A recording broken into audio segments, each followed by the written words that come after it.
ஓம் சாந்தி. எல்லோரும் குஷி குஷியாக இருக்கிறீங்களா? 13/1/2025 சாக்கார முரளி பாப்தாதா சொல்கிறாங்க, இனிமையான குழந்தைகளே,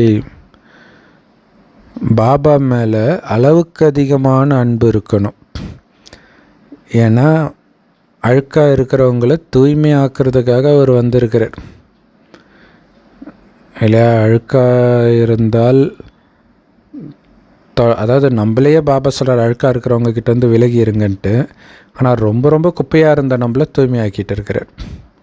ஸோ அப்போ அவருடைய கருணைக்காக எப்படி நினைக்கணும்? அவரை அதிகாலையில் ஏந்திரிச்சு பாபா குட் மார்னிங் அப்படின்னு சொல்லுங்கன்றார்.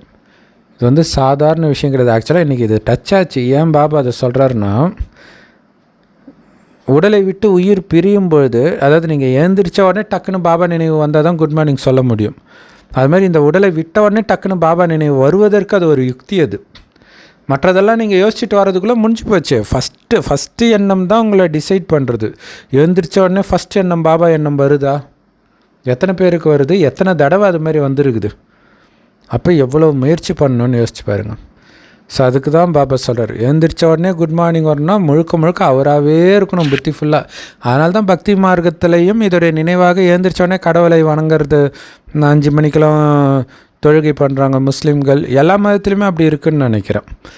5 மணிக்கு 4 மணிக்கு அப்படிலாம் கிறிஸ்டின்ஸ் கூட ப்ரேயர் பண்ணுவாங்க. கோயிலும் அதே மாதிரி திறக்கும். எல்லாமே நம்மளுடைய நினைவு தான். ஸோ அப்போ எவ்வளோ அன்பு இருக்கணும் அவர் மேலே? கேள்வி, எந்த குணங்களை தாரணை பண்ணால் துல்லியமான நினைவு இருக்க முடியும்? உங்களுடைய நினைவு துல்லியமாக கரெக்டாக இருக்குது அப்படின்னா அதோடைய அடையாளம் என்ன? ஸோ நினைவு துல்லியமாக இருக்கணும்னா என்னென்ன குணங்கள் தேவை தெரியுமா? பொறுமை, மெச்சூரிட்டி, புரிதல். ஸோ பொறுமை, முதிர்ச்சி, புரிதல், இந்த 3ம் இருக்கணும் பாபாவை நினைக்கிறதுக்கு. நினைவை கொடுக்கும். ஸோ யார் பாபா நினைவில் இருக்கிறாங்களோ அவர்களுடைய நினைவு பாபாவின் நினைவை எடுத்துகிட்டு வரும் இல்லையா? பாபா நம்மை நினைக்கும்போது தான் பாவம் எரியும். ஸோ அதை நினைக்கிறதுக்கு நாம் பாபாவை நினைக்கணும். அதனால தான் பாபா சொல்கிறார், நீங்கள் என்ன நினைக்கலன்னா நான் எதுக்கு உங்களை நினைக்கணும் அப்படின்னு சொல்கிறார். ஸோ இந்த தெய்வீக குணங்களின் ஆதாரத்தின் மூலமாகத்தான் உங்களால் பாபா கிட்டேருந்து கரண்ட் சக்தியை அடைய முடியும். பாபா கிட்டேருந்து கரண்ட் அடைவதன் மூலமாகத்தான் உங்களுடைய ஆயுள் அதிகரிக்கும், ஆரோக்கியமானவர்களாக ஆவீங்க, உங்களுடைய மனம் குளிர்ச்சி அடையும், சதோ பிரதானமாக ஆவீங்க. அதாவது மனம் முழு கட்டுப்பாட்டில், ஆத்மாவின் கட்டுப்பாட்டில் வரும், சதோ பிரதான நிலையும் அடைய முடியும். ஸோ அதனால் துல்லியமான நினைவு இருக்கணும் அப்படின்னா பாபாவை நினைக்கிறதுல பொறுமை, முதிர்ச்சி மற்றும் புரிதல். எதற்காக நாம் நினைக்கிறோம் அப்படிங்கிறது புரிஞ்சிக்கணும். ஸோ அப்படி நினைவை கட் பண்ணுறதுக்கு பல விஷயங்கள் வரும். அதன் பக்கம் போயிடக்கூடாதுன்ற முதிர்ச்சியும் இருக்கணும், பொறுமையும் இருக்கணும். ஸோ இதெல்லாம் இருந்தால்தான் பாபா கிட்டேருந்து சக்தி நமக்கு கிடைக்கும். ஸோ உங்கள் நினைவு கரெக்டாக இருந்தால் சக்தி கிடைக்கும். சக்தி கிடைக்கிது அப்படின்னா மனம் குளிர்ச்சியாக இருக்கும், கர்மேந்திரியம் உங்கள் கட்டுப்பாட்டில் இருக்கும். ஸோ அமைதியாகவே இருப்பீங்க, சதோப்பிரதனம் ஆகிட்டே இருப்பீங்க. அது உங்கள் குணத்தில் தெரியும். இதான் அடையலாம். ஓம் சாந்தி. பாபா சொல்கிறாங்க, இனிமையான குழந்தைகளே அப்படின்ட்டு. ஸோ பாபா எப்படி ஓம் சாந்தி, அதாவது ஆத்மாவுக்கு நான் அமைதியானவன் சொல்கிறானோ அதே மாதிரி ஆத்மாக்களுக்கு நீங்கள் கூட அமைதியானவர் தான். அதனால் உங்களுக்கும் அந்த ஓம் சாந்தின்றது பொருந்தும். அனைத்து ஆத்மாக்களுடைய சுய தர்மமே அமைதி தான். நாம் இங்கே அந்த சாந்தி தாமத்திலிருந்து தான் வந்தே இருக்கிறோம். சாந்தி தாமத்திலிருந்து வந்து டாக்கி உலகத்துக்கு வந்துட்டோம். ஸோ டாக்கி உலகம் அப்படின்னா பேசக்கூடிய உலகம், அதுதான் இந்த ஸ்தூல உலகம். சாந்தி தாமம் அமைதியான உலகம். ஸோ நமக்கு கர்மேந்திரியங்கள் கொடுக்கப்பட்டதே பாகத்தை நடிப்பதற்காகத்தான் இல்லையா? இது தெரியாமல் சன்னியாசிகளை சும்மா இருன்னு, அதுக்கு எதுக்கு உடம்பு? கர்மேந்திரியங்கள் கொடுக்கறத உடல்னால காரியம் செய்யறதுக்கு தானே, நடிப்பதற்காகத்தானே. ஆத்மாக்கள் சின்னதாகவோ பெருசாகவோ ஆகாது, அது எடுக்கிற உடம்பு தான் சின்னதாகவும் பெருசாகவும் ஆகுது. பாபா சொல்கிறார், நான் ஒரு தேகதாரி கிடையாது உங்களை மாதிரி, ஆனால் குழந்தைகளை நேருக்கு நேராக முகமுகமாக சந்திப்பதற்காக நான் வந்திருக்கிறேன். உதாரணத்திற்கு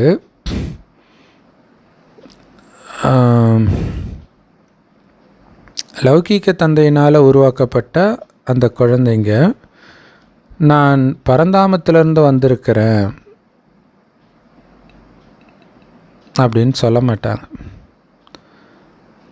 பரந்தாமத்திலேருந்து இங்கே பிறவி எடுத்து என்னோடய அப்பா அம்மாவை சந்திக்க வந்திருக்கிறேன்ட்டு அந்த குழந்தை சொல்லுமா? சொல்லாது. அந்த குழந்தைக்கு அதெல்லாம் தெரியாது, மேலேருந்தே வந்திருந்தாலும் தெரியாது. அதான் பாபா சொல்கிறார், ஒரு புத்தம் புதிய ஆத்மா முதல்ல ஒருத்தர் உடம்புல வந்தால் கூட, அதே மாதிரி ஒரு பழைய ஆத்மா அந்த உடலை விட்டுட்டு இன்னொரு உடம்புக்கு வந்தாலும் கூட, நான் என் அப்பா அம்மாவை சந்திக்கிறதுக்கு வந்திருக்கிறேன் அப்படின்னு சொல்லாது. ஆனால் பாபா சொல்கிறார், என் குழந்தைகளை நான் சந்திக்கிறதுக்கு வந்திருக்கிறேன்ட்டு. அப்போ வந்தவுடனே அவருக்கு தெரியுது இது என் குழந்தைன்ட்டு. ஆனால் நமக்கு தெரியுமா, பிறந்த உடனே இவங்க என் அப்பா அம்மான்ட்டு தெரியாது. அவங்க தான் நம்ப வைப்பாங்க, நான் தான் உன் அப்பா அம்மா, நான் தான் உன் அப்பா அம்மான்ட்டு. இல்லை, மிகப்பெரிய பாவமே நான் தான் உன் அப்பா அம்மான்னு நம்ப வைக்கிறதான்னு நினைக்கிறேன். ஸோ அதனால தானே பற்று வருது. ஆத்மா தானாகவே தாய் தந்தையை அடையுது.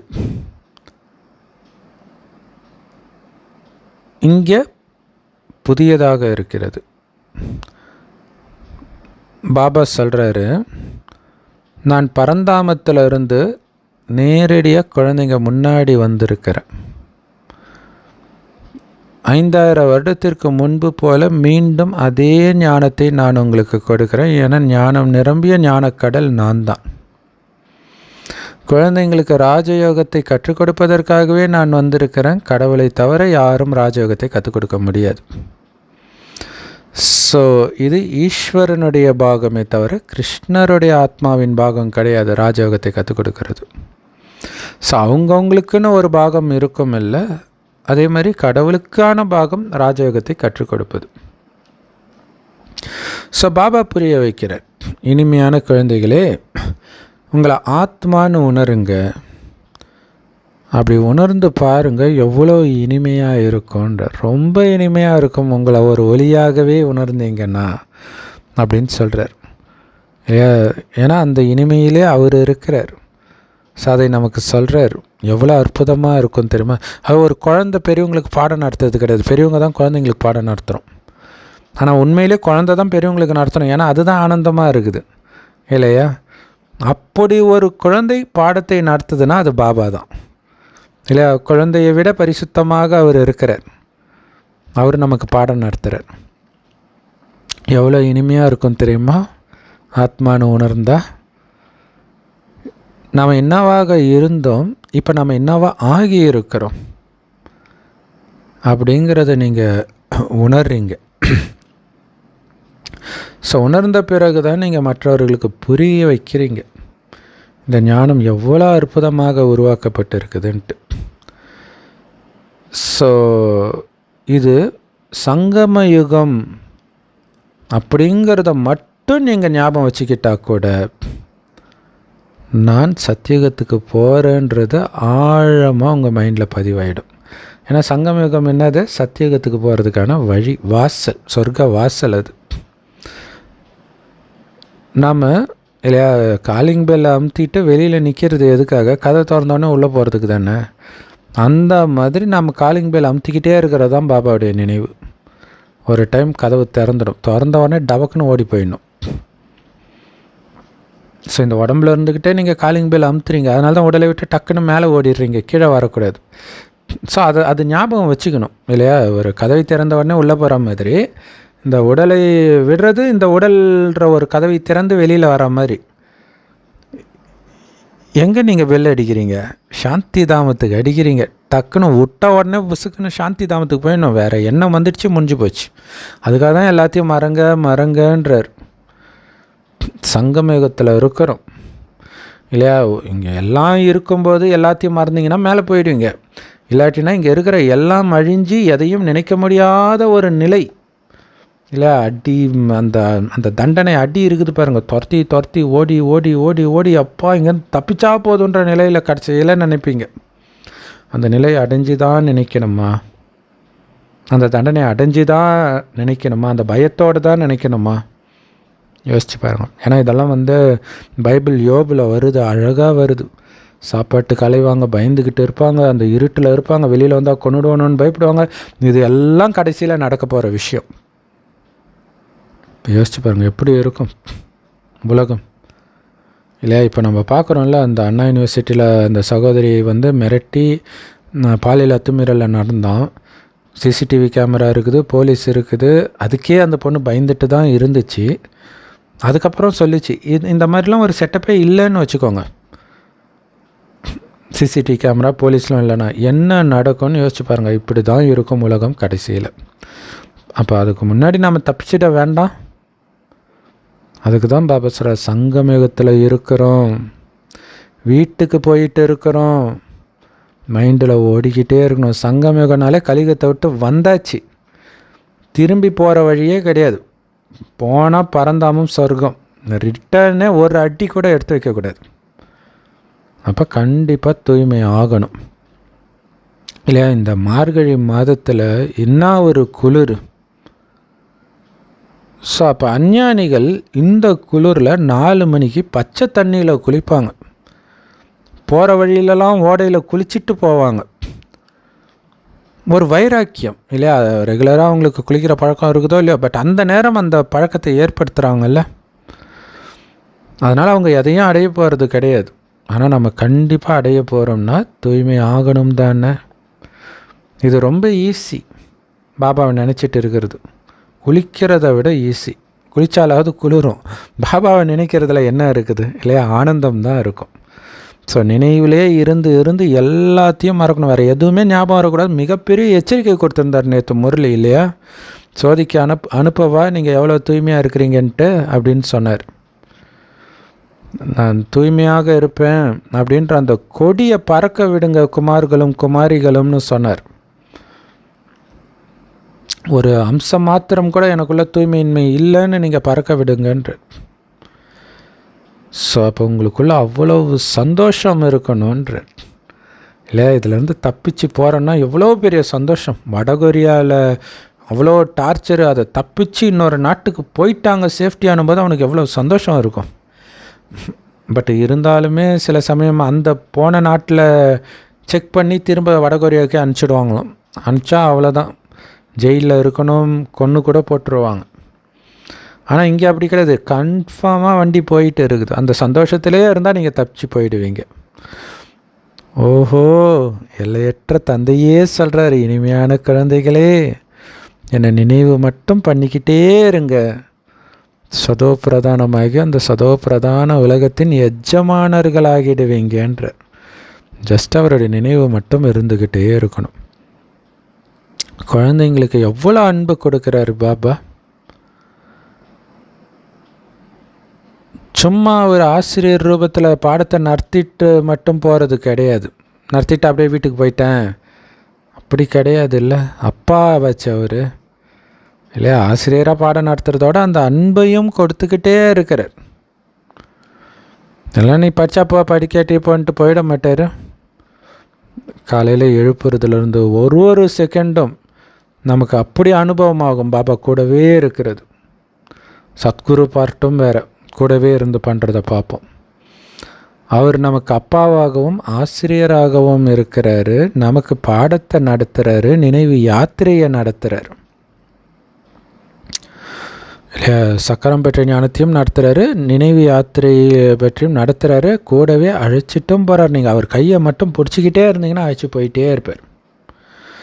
ஸோ அப்படி உங்களை தூய்மையாக்கி சொர்க்கத்தின் எஜமானராக்கக்கூடிய தந்தை மேலே உங்களுக்கு எவ்வளோ எவ்வளோ எவ்வளோ அன்பு இருக்கணுன்ற இல்லை, அவ்வளோ அவ்வளோ அன்பு இருக்கணும் பாபா மேலே. என்னை தூய்மை ஆக்கிட்டு இருக்கிறார். சாதாரண விஷயம் கிடையாது இல்லையா? ஏன்னா பாபா வரலன்னா நம்ம என்ன நிலைமைக்கு ஆகியிருப்போம் அப்படின்னே சொல்ல முடியாது. அந்த அளவுக்கு மோசமாகி இருப்போம். அதிகாலையில் ஏந்திரிச்சோன்னா முதல்ல உங்கள் வாயிலிருந்து பாபா குட் மார்னிங் இது தான் வரணுன்ற முதல் நினைவே இதாக தான் இருக்கணும், இதை தான் உங்கள் வாயிலிருந்து வரணுன்ற. ஸோ நீங்கள் எப்போ குட் மார்னிங் பாபா அப்படின்னு சொல்கிறீங்களோ, அதாவது அவர் நினைவில் இருக்கிறீங்களோ, அப்போ ரொம்ப ரொம்ப ஆனந்தமாக இருப்பீங்கன்றார். ஏஞ்சோடனே பாபா நினைவில் குட் மார்னிங் சொல்கிறீங்கன்னா என்ன அர்த்தம்? வேறு எதுவும் உங்கள் புத்தியில் இல்லைன்னு அர்த்தம். அப்படின்னாலே உங்களுக்கு ஆனந்தம் இருக்கும். ஸோ குழந்தைங்க, உங்கள் மனதை நீங்களே கேளுங்க, நான் எந்த அளவுக்கு எழுந்திரிச்சோடனே பாபா நினைவில் இருக்கிறேன், எழுந்தோடனே அவருடைய நினைவிலேயே மூழ்கி இருக்கிறேன்னா. இல்லை, லவ் பண்ணுறவங்களுக்கு எழுந்தோடனே அதான் ஞாபகம் வரும். உடனே எழுந்துச்சி மெசேஜ் அனுப்பிச்சிருக்கிறாங்களா, பாபா 4 மணிக்கெல்லாம் வர்றாரு, 2 மணிக்கெல்லாம் வந்து எழுப்புறாரு, அதெல்லாம் கவலைப்படல. ஆனால் இந்த லௌகீக உறவுகள், காதல், அவங்க மெசேஜ் அனுப்பிச்சிட்டாங்களா அதை பார்க்கணுன்னு தோணுதில்ல. ஸோ அப்போ பாபா வந்து நின்றுக்கிட்டு இருக்கிறார், ஆனால் குட் மார்னிங் கூட சொல்கிறதில்ல நீங்கள். அப்போ கேளுங்க, சொல்கிறீங்களா? நீங்களே மனசாட்சி தொட்டு சொல்லுங்கன்ற. பக்தர்கள் கூட அதிகாலையில் தானே பக்தி பண்ணுறாங்க, எவ்வளோ அன்பாக பூஜை பண்ணுறாங்க, பக்தி பண்ணுறாங்க. எல்லா மதத்துலையுமே இல்லையா? அவங்க அதிகாலையில் ஏந்திரிக்கிறாங்க பார்த்தீங்களா, அதுவே ஒரு அன்பு தான். இல்லை, ஒரு உங்களுக்கு பிடித்த ஒரு விஷயத்துக்காக தான் அதிகாலையில் ஏந்திரிச்சு நீங்கள் போவீங்க, வெளியில் எங்கேயாவது போகிறீங்க அப்படின்னா. ஸோ அப்போ நீங்கள் பாபாவுக்காக எழுந்திரிக்கிறதே அன்பின் அடையாளம்தான். ஆனால் சில குழந்தைங்க அந்த அளவுக்கு அன்பாக ஆழ் மனதிலிருந்து பாபாவை நினைக்கிறது இல்லைன்னு பாபாவுக்கு தெரியும், சும்மா மேலோட்டமாக நினைக்கிறாங்க. நீங்கள் அதிகாலையில் எழுந்திரிச்சு குட் மார்னிங் பாபா அப்படின்னு சொல்லி இந்த ஞானத்தை கடைய ஆரம்பிச்சிங்கன்னா உங்களுடைய அந்த சந்தோஷத்தின் அளவு இருக்குது பாருங்கள், அதை சொல்ல முடியாது. ஆஹா ஆஹா ஆஹா அப்படி இருக்குன்ற. இல்லை, லௌகீகத்தில் வந்து இந்த சாப்பாடை சொல்லுவாங்க, ஆஹா அது என்ன ருசி தெரியுமா, அந்த மாதிரி இருக்குன்றார். காலையில் எழுந்திரிச்சோடனே பாபா நினைவில் அப்படியே அந்த ஞானத்தை அப்படியே சிந்தனை பண்ண பண்ண சந்தோஷத்தின் அளவு அதிகமாகிட்டே இருக்குன்றார். பாபா சார், உன்னால் காலையில் எழுந்திரிச்சு குட் மார்னிங் கூட சொல்ல முடியலன்னா உன்னுடைய பாவச்சுமை எப்படி நீங்கும்? இங்கே முக்கியமான விஷயமே நினைவு தான். பாபா அந்த குட் மார்னிங்கோடைய முக்கியத்துவத்தை மெயினாக பாபா இன்னைக்கு சொல்கிறார். ஸோ இங்கே முக்கியமான விஷயமே நினைவு தான். இதன் மூலமாக தான் எதிர்காலத்திற்கு தேவையான முக்கியமான வருமானத்தை நீங்கள் சம்பாதிக்கிறீங்க. ஸோ இந்த வருமானம் கல்பமாக உங்களுக்கு பயனுள்ளதாக இருக்கும். ஒரு கல்பம் மட்டும் கிடையாது. ஏன்னா இப்போ நீங்கள் கரெக்டாக பண்ணிட்டீங்கன்னா ஒவ்வொரு கல்பமும் நீங்கள் பண்ண தான் போகிறீங்க. ஸோ அப்போ அதை கவனம் வைக்கணும். ஸோ ரொம்ப பொறுமை வேணும் இல்லையா? எவ்வளோ நேரம் தான் நினச்சிக்கிட்டே இருக்கிறது, போர் அடிக்காது, இப்படியெல்லாம் நிறைய பேர் சொல்லுவாங்க. பொறுமை வேணும். காட்டில் உட்காந்து சோறு தண்ணி இல்லாமல் உட்கார்ந்த இடத்த விட்டு அசையாமல் புத்து கட்டுற அளவுக்கு பொறுமையாக ஒருத்தன் தியானம் பண்ணுறான் கடவுளை பற்றி தெரியாமலே. அப்படின்னா கடவுளை பற்றி தெரிஞ்சுக்கிட்டு நீ ஓடலாம், நடக்கலாம், சாப்பிட்லாம், என்ன வேணாலும் பண்ணலாம், நினைவு மட்டும்தானே பண்ணிக்கிட்டு இருக்க சொல்கிறார். அதை உன்னால் பொறுமையாக பண்ண முடியாதா? அந்த முதிர்ச்சியும் புரிதலும் இல்லையா? ஏன்னா இதில் என்ன லாபம்னு நமக்கு தெரியும். ஸோ அப்போ மற்ற விஷயத்தை அப்படி டக்குன்னு தள்ளிட்டு போயிட்டே இருக்கணும். சின்ன சின்ன விஷயத்துலலாம் தலையிட்டு இருந்தோம்னா நினைவு கட்டாயிடும். ரொம்ப கவனமாக இருக்கணும். நம்ம ஒரு வார்த்தை பேசுனா அங்கேருந்து 10 வார்த்தை வரும். அப்புறம் அதை அப்படியே போய் மாட்டிக்குவீங்க சக்கரவுகம், வெளியிலே வர முடியாது. ரொம்ப ஜாக்கிரதையாக இருக்கணும். ஸோ நீங்கள் பொதுவாக பாபாவை அதிகமாக நினைக்கிறேன் அப்படின்னு சொல்கிறீங்க. ஆனாலும் கரெக்டான நினைவுக்கு அதிக முயற்சி தேவை. இல்லை சும்மா மேலாட்டமாக ஆமாம் நானும் பாபா நினச்சிட்டு தானே இருக்கிறேன், நான் பாபா குழந்தை தானே அப்படி நினச்சிக்கிறது இல்லை. அப்படியே அந்த புள்ளியாகவே இருந்து, நானும் புள்ளியாகவே இருந்து, அந்த முழு விழிப்புணர்வு, அந்த கண்ணிமைக்காமல் பார்க்குறதுன்னுவாங்களே அந்த மாதிரி பாபாவை பார்த்துக்கிட்டு இருக்கணும். இல்லை லவ்வர்ஸ் அந்த மாதிரி பார்ப்பாங்களே ஒருவர் அந்த மாதிரி பார்க்கணும். ஸோ யார் பாபாவை நினைக்கிறாங்களோ அதிகமாக, அவங்களுக்கு தான் அதிகமாக சக்தி கிடைக்கும். ஏன்னா நினைவை பெற்றுத்தரும், நினைவை ஈர்க்கும். ஸோ பாபாவை நினைக்காமல் பாபா உங்களை நினைக்க மாட்டார். இதுதான் முக்கியமான விஷயமே. 2 விஷயம் இருக்குது, யோகம் மற்றும் ஞானம். அதான் பாபா சொல்கிறல, சில குழந்தைங்க என்ன அன்புனால கட்டி போட்டுடுறாங்கன்றார். அவருக்கு வேறு எங்கேயும் நினைவு போகாத அளவுக்கு நினைவுனால கட்டி போடுறாங்க. அன்பு இருக்கும்போது தான் அந்த நினைவு இருந்துக்கிட்டே இருக்கும். யோகம் மற்றும் ஞானம்னு 2 விஷயம் இருக்குது.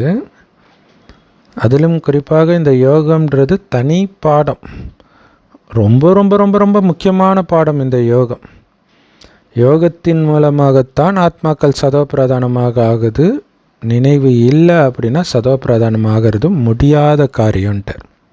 கஷ்டம் இல்லை, முடியவே முடியாதுன்ட்டார். நினைவில் தான் சதோபிரதானமாக ஆக முடியும். ஸோ பாபாவை ரொம்ப ரொம்ப அன்பாக நினைவு பண்ணிக்கிட்டே இருந்தீங்க அப்படின்னா தானாகவே உங்களுக்கு சக்தி கிடைச்சிக்கிட்டே இருக்கும், ஆரோக்கியமானவர்களாக ஆவீங்க. இந்த சக்தியின் மூலமாக உங்களுடைய ஆயுளும் அதிகரிக்கும். குழந்தைங்க பாபாவை நினைக்கும் பொழுது அவர் அவங்களுக்கு சர்ச் லைட் சக்தி கொடுக்கிறார்.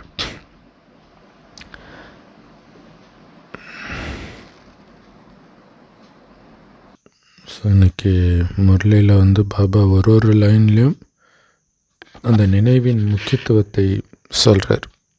நினைத்தால் சர்ச் லைட் கிடைக்கும், நினைத்தால் அளவற்ற பொக்கிஷத்தை அடைய முடியும். இல்லை, அளவற்ற பொக்கிஷத்தை கொடுக்கிறார். நினைவின் மூலமாக தான் அனைத்தையும் அடையிறோம். இனிமையான குழந்தைகளே, இதை நல்ல உறுதியாக ஞாபகம் வச்சுக்கோங்க. என்னது? எனக்கு சுயம் பகவானே நடத்திட்டு இருக்கிறார், சிவபாபாவே நடத்திட்டு இருக்கிறார். மனிதன்கிட்ட படிக்கலை, ஒரு கடவுளுடைய மாணவன். அந்த உணர்வில் இருக்கிறீங்களா? நீங்கள் வீட்டில் இருந்தாலும் கடவுளின் மாணவனே. இல்லை, ஒரு ஈஷா யோகாவுக்கு நீங்கள் போகிறீங்க, அங்கே ஒரு 3-4 கிளாஸ் ஏதோ கோயம்புத்தூரில் போய் கற்றுக்குவாங்க. ஸோ அங்கே 3 நாள் அங்கேயே தங்கும்போது ஒரு வினாடி விடாமல் அந்த இடத்துல இருக்கிறன்ற அந்த உணர்வு இருக்குது இல்லையா, அதுதான் உங்களுக்கு அது ஒரு பெரிய வித்தியாசமாக அனுபவம் செய்ய வைக்கிது. ஆனால் நீங்கள் இருக்கிறது உங்கள் வீட்டில் கிடையாது, பாபாவுடைய வீட்டில் அப்படின்ற உணர்வு இருக்கணும். அவர் வீட்டில் தானே அவர் இருப்பார், அவர் இருக்கிறனால தானே ஏன் சொன்ன குட் மார்னிங் சொல்கிறீங்க. ஸோ அது ஞாபகம் இருக்கணும். அந்த ஆசிரியர் என்னோட அப்பா இல்லையா? ஸோ அப்பான்ற அன்பும் இருக்கணும், ஆசிரியர்ன்ற மரியாதையும் இருக்கணும், 2ம் இருக்கணும். அவர் பதித்த பாவனராக இருக்கிறாரு, சத்கதி கொடுக்கிற வள்ளலாகவும் இருக்கிறார். சத்கதினா என்ன? சொர்க்கத்தின் ராஜ்யத்தை கொடுக்கிறார். எவ்வளோ இனிமையானவர் நம்முடைய அப்பா. அவர் உட்காந்து எவ்வளோ அன்பாக புரிய வைக்கிறார். அந்த சொர்க்கத்தின் உயர்ந்த பதவியை எப்படி அடையிறது அப்படின்னு 1 நாளா 2 நாளா 1 வருஷமா 2 வருஷமா எத்தனை வருஷம் புரிய வைக்கிறார். இப்போ எவ்வளோ இனிமையானவர் அவர். அப்படி இனிமையானவரை நாம் எப்படி நினைக்கணும்? எவ்வளோ அன்பாக புரிய வைக்கிறார். இந்த பிரம்மா பாபா உடல் மூலமாக புரிய வைக்கிறார். ரொம்ப ரொம்ப இனிமையானவர். எவ்வளோ அன்பு கொடுக்கிறார், ரொம்ப அன்பு கொடுக்கிறார். எந்த விதமான கஷ்டத்தையும் நமக்கு அவர் கொடுக்கவே இல்லை. இல்லையா? அந்த லௌகீக அப்பா அம்மானா கூட அதை இந்த வேலை செய்ய அந்த வேலை செய்ய, இங்கே எதுவுமே கொடுக்கலையே, எந்த கஷ்டமும் கொடுக்கலையே. ஜஸ்ட்டு நினச்சிக்கிட்டே இருக்க சொல்ல, அது நினைக்கிறதும் ஆனந்தத்தை தான் கொடுக்க போகுது. என்னை நினைவு செய்யுங்க, நீங்கள் கடந்து வந்த பாதை, அந்த சக்கரத்தை நினைவு செய்யுங்க, அவ்வளோதான். ஸோ பாபாவுடைய நினைவுலேயே உங்கள் மனம் குளிர்ச்சி அடைஞ்சிடணும். அது வெப்பமடையும் போது தான் அலையுது இல்லையா? அது குளிர்ச்சியாக ஒரு இடத்துல உட்காந்துட்டு இருக்கணும்.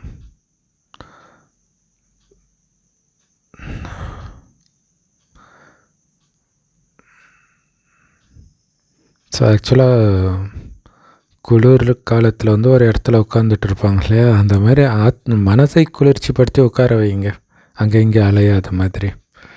ஸோ அதனால தான் அந்த மார்கழி மாதம் ஒரு சிறப்பு மாதமாக குளிர் மாதத்தை தேர்ந்தெடுத்துருக்குறாங்களோ என்னவோ தெரியல. உங்களுக்கு பாபாவுடைய நினைவு மட்டும்தான் வாட்டி எடுக்கணுன்றார். உங்களை வாட்டணும் அந்த எண்ணம், அந்த நினைவுன்றார். ஏன்னா அவ்வளோ பெரிய ஆஸ்தி அவர் மூலமாக நமக்கு கிடைக்கிது. இப்போ அவரை தானே நினைக்கணும். வேறு எதையோ யாரையோ நினச்சிட்டு அதை இழக்கலாமா?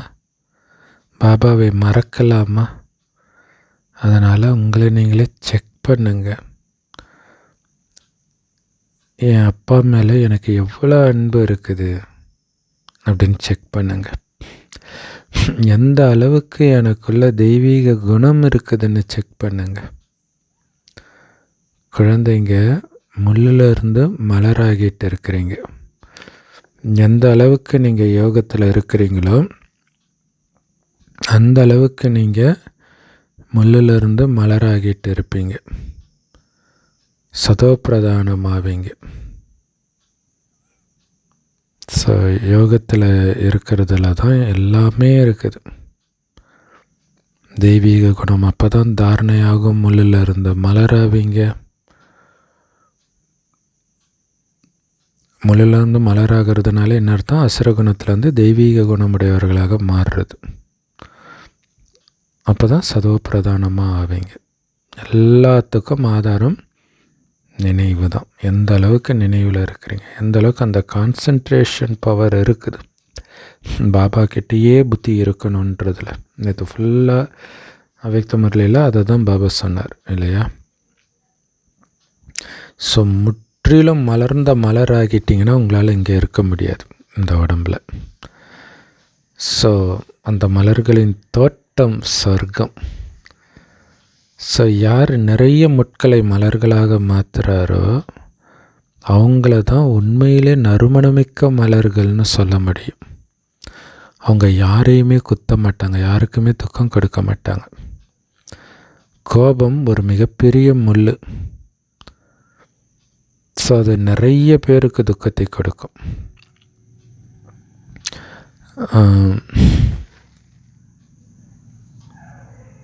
ஸோ அப்போ நம்ம மலரானா போகுது. அது உண்மையான நறுமணம் மிகுந்த மலர்களாக ஆகணும். அதுக்கு என்ன பண்ணணும்? நிறைய பேரை மலர்களாக மாற்றணும். அப்படி மாற்றுறவங்க யாரையும் முள்ளாக குத்த மாட்டாங்க. பெரிய முள் இந்த கோபம்ன்றார். ஸோ பலருக்கு துக்கத்தை கொடுக்கக்கூடிய முள் இந்த கோபம் இல்லையா? ஸோ அந்த முட்களின் உலகத்திலிருந்து நீங்கள் வெளியேறிட்டீங்க, சங்கம யுகத்தில் இருக்கிறீங்க. சங்கம யுகம் தான் பாதுகாப்பான யுகம். இதை விட்டு மீண்டும் கலியுகத்தில் காலை வச்சிங்க, முடிஞ்சு போச்சு. ரொம்ப ஜாக்கிரதையாக இருக்கணும். சதான் ஸ்ரீமத் கோடு, லக்ஷ்மணன் கோடு தாண்டுனா ராவணன் கடத்திடுவான், துக்கத்தை கொடுத்துடுவான். எப்படி ஒரு தோட்டக்காரர் மலர்களை எல்லாம் ஒரு தனியாக பறித்து வைப்பாரோ அதே மாதிரி தான் பாபா சங்கமயுக மலர்களாகியவங்களை தனியாக எடுத்து வைக்கிறார். ஸோ மலர்களாகிய நீங்கள் தான் சொர்க்கத்திற்கு செல்வீர்கள். கலியுக முட்கள் எல்லாம் எரிக்கப்படும். Love you Baba. ஏன்னா இது பைபிளில் வருது அழகாக. பைபிளில் எப்படி வரும்னா இப்படி வராது. நல்ல பயிரையும் களைப்பயிரையும் ஒன்றாக வளர விடுவார் தோட்டக்காரன். கடைசியில் நல்ல பயிரெல்லாம் தனியாக வச்சுட்டு கெட்ட பயிரெல்லாம் தனியாக வச்சு கொளுத்திடுவார் கெட்ட பயிரன்ட்டு. ஸோ அதை சொல்லிட்டார் பாருங்கள், கலியுக முட்கள் எரிக்கப்படும், மலர்கள் சொர்க்கத்திற்கு அனுப்பப்படும். ஸோ இனிமையான குழந்தைகளாகிய உங்களுக்கு நாம் பரலோகிக்க தந்தைக்கிட்ட இருந்து அழிவற்ற ஆஸ்தி அடைஞ்சிட்டு இருக்கிறோன்னு தெரியும். யார் உண்மையான குழந்தைகளோ, யாருக்கு பாப்தாதா மேலே உண்மையான அன்பு இருக்குதோ, முழுமையான அன்பு இருக்குதோ, அவங்களுக்கு அவ்வளவு சந்தோஷம் இருக்குன்றார். இல்லை, அதை உணர்றதுல தான் இருக்குது. இப்போ நீங்கள் ஒரு கோயிலுக்கு போகிறீங்கன்னா அது ஒரிஜினலாகவே கோயில், பட் இருந்தாலும் அதிலும் ஒரு உணர்தல் இருக்குது. அந்த புனிதமான இடத்துல இருக்கிறன்றது அந்த ஒரு போதையை கொடுக்குது. சொல்கிறோம் இல்லையா, ஈஷா யோகாவுக்கு போனால் அது எப்படி இருந்துச்சு, சூப்பராக இருந்துச்சு, நாங்கள் அவுட் ஆஃப் தி வேர்ல்ட் அப்படின்லாம் ஒரு சகோதரி சொன்னாங்க. உலகத்தையே மறந்த ஒரு நிலையில் இருந்தோன்றாங்க. ஆனால் இங்கே உண்மையிலே கடவுளோடு இருக்கிறோம் அப்படிங்கிறது அந்த நினைவில் இருக்கும் பொழுது தான் உங்களுக்கு அந்த போதை வரும் இல்லையா. பாபா மேலே அப்படி ஒரு அன்பு என்னை கண்ணுக்குள்ளே வச்சு பார்த்துக்கிட்டு இருக்கிறாரே அப்படிங்கிறத நினைக்கணும். அதுதான் அன்பை கொடுக்கும். ஸோ சேவை செய்யும்போது கூட எனக்கு இப்படி ஒரு பாக்கியத்தை கொடுத்துருக்கிறாரேன்னு நினைவோடு செய்யணும். அப்போ தான் அந்த போதை வரும், அந்த அன்பு வரும், சந்தோஷம் வரும். எந்திரத்தனமாக செய்கிறது கிடையாது. நாம் உலகத்துக்கே எஜமானர்களாக ஆகிட்டு இருக்கிறோம். முயற்சி செய்து தான் நாம் சொர்க்கத்தின் எஜமானராகிறோம். சும்மா சொன்னாலே ஆகிட மாட்டோம். ஸோ யார் விசேஷமான அன்பான குழந்தைகளாக இருக்கிறாங்களோ அவங்க நான் மீண்டும் அதே சூரிய வம்சம் மற்றும் சந்திர வம்ச ராஜ்யத்தை ஸ்தாபனை செஞ்சிட்டு இருக்கிறோம் அப்படின்னு சதா நினைவு பண்ணிக்கிட்டே இருப்பாங்க இல்லையா. நமக்காக அந்த ராஜ்யத்தை உருவாக்கிக்கிட்டு இருக்கிறோம். அந்த போதை இருக்கும். பாபா சொல்கிறார், இனிமையான குழந்தைகளே, நீங்கள் எந்த அளவிற்கு நிறைய பேருக்கு நன்மை செய்கிறீங்களோ அந்த அளவிற்கு உங்களுக்கு பலன் கிடைக்கும், பிரதிபலன் அடைவீர்கள். பலருக்கு நன்மை செய்கிறீங்கன்னா அவங்களுடைய ஆசீர்வாதம் கிடைக்கும்ல, அது பலன் கொடுக்காமல் போயிடுமா.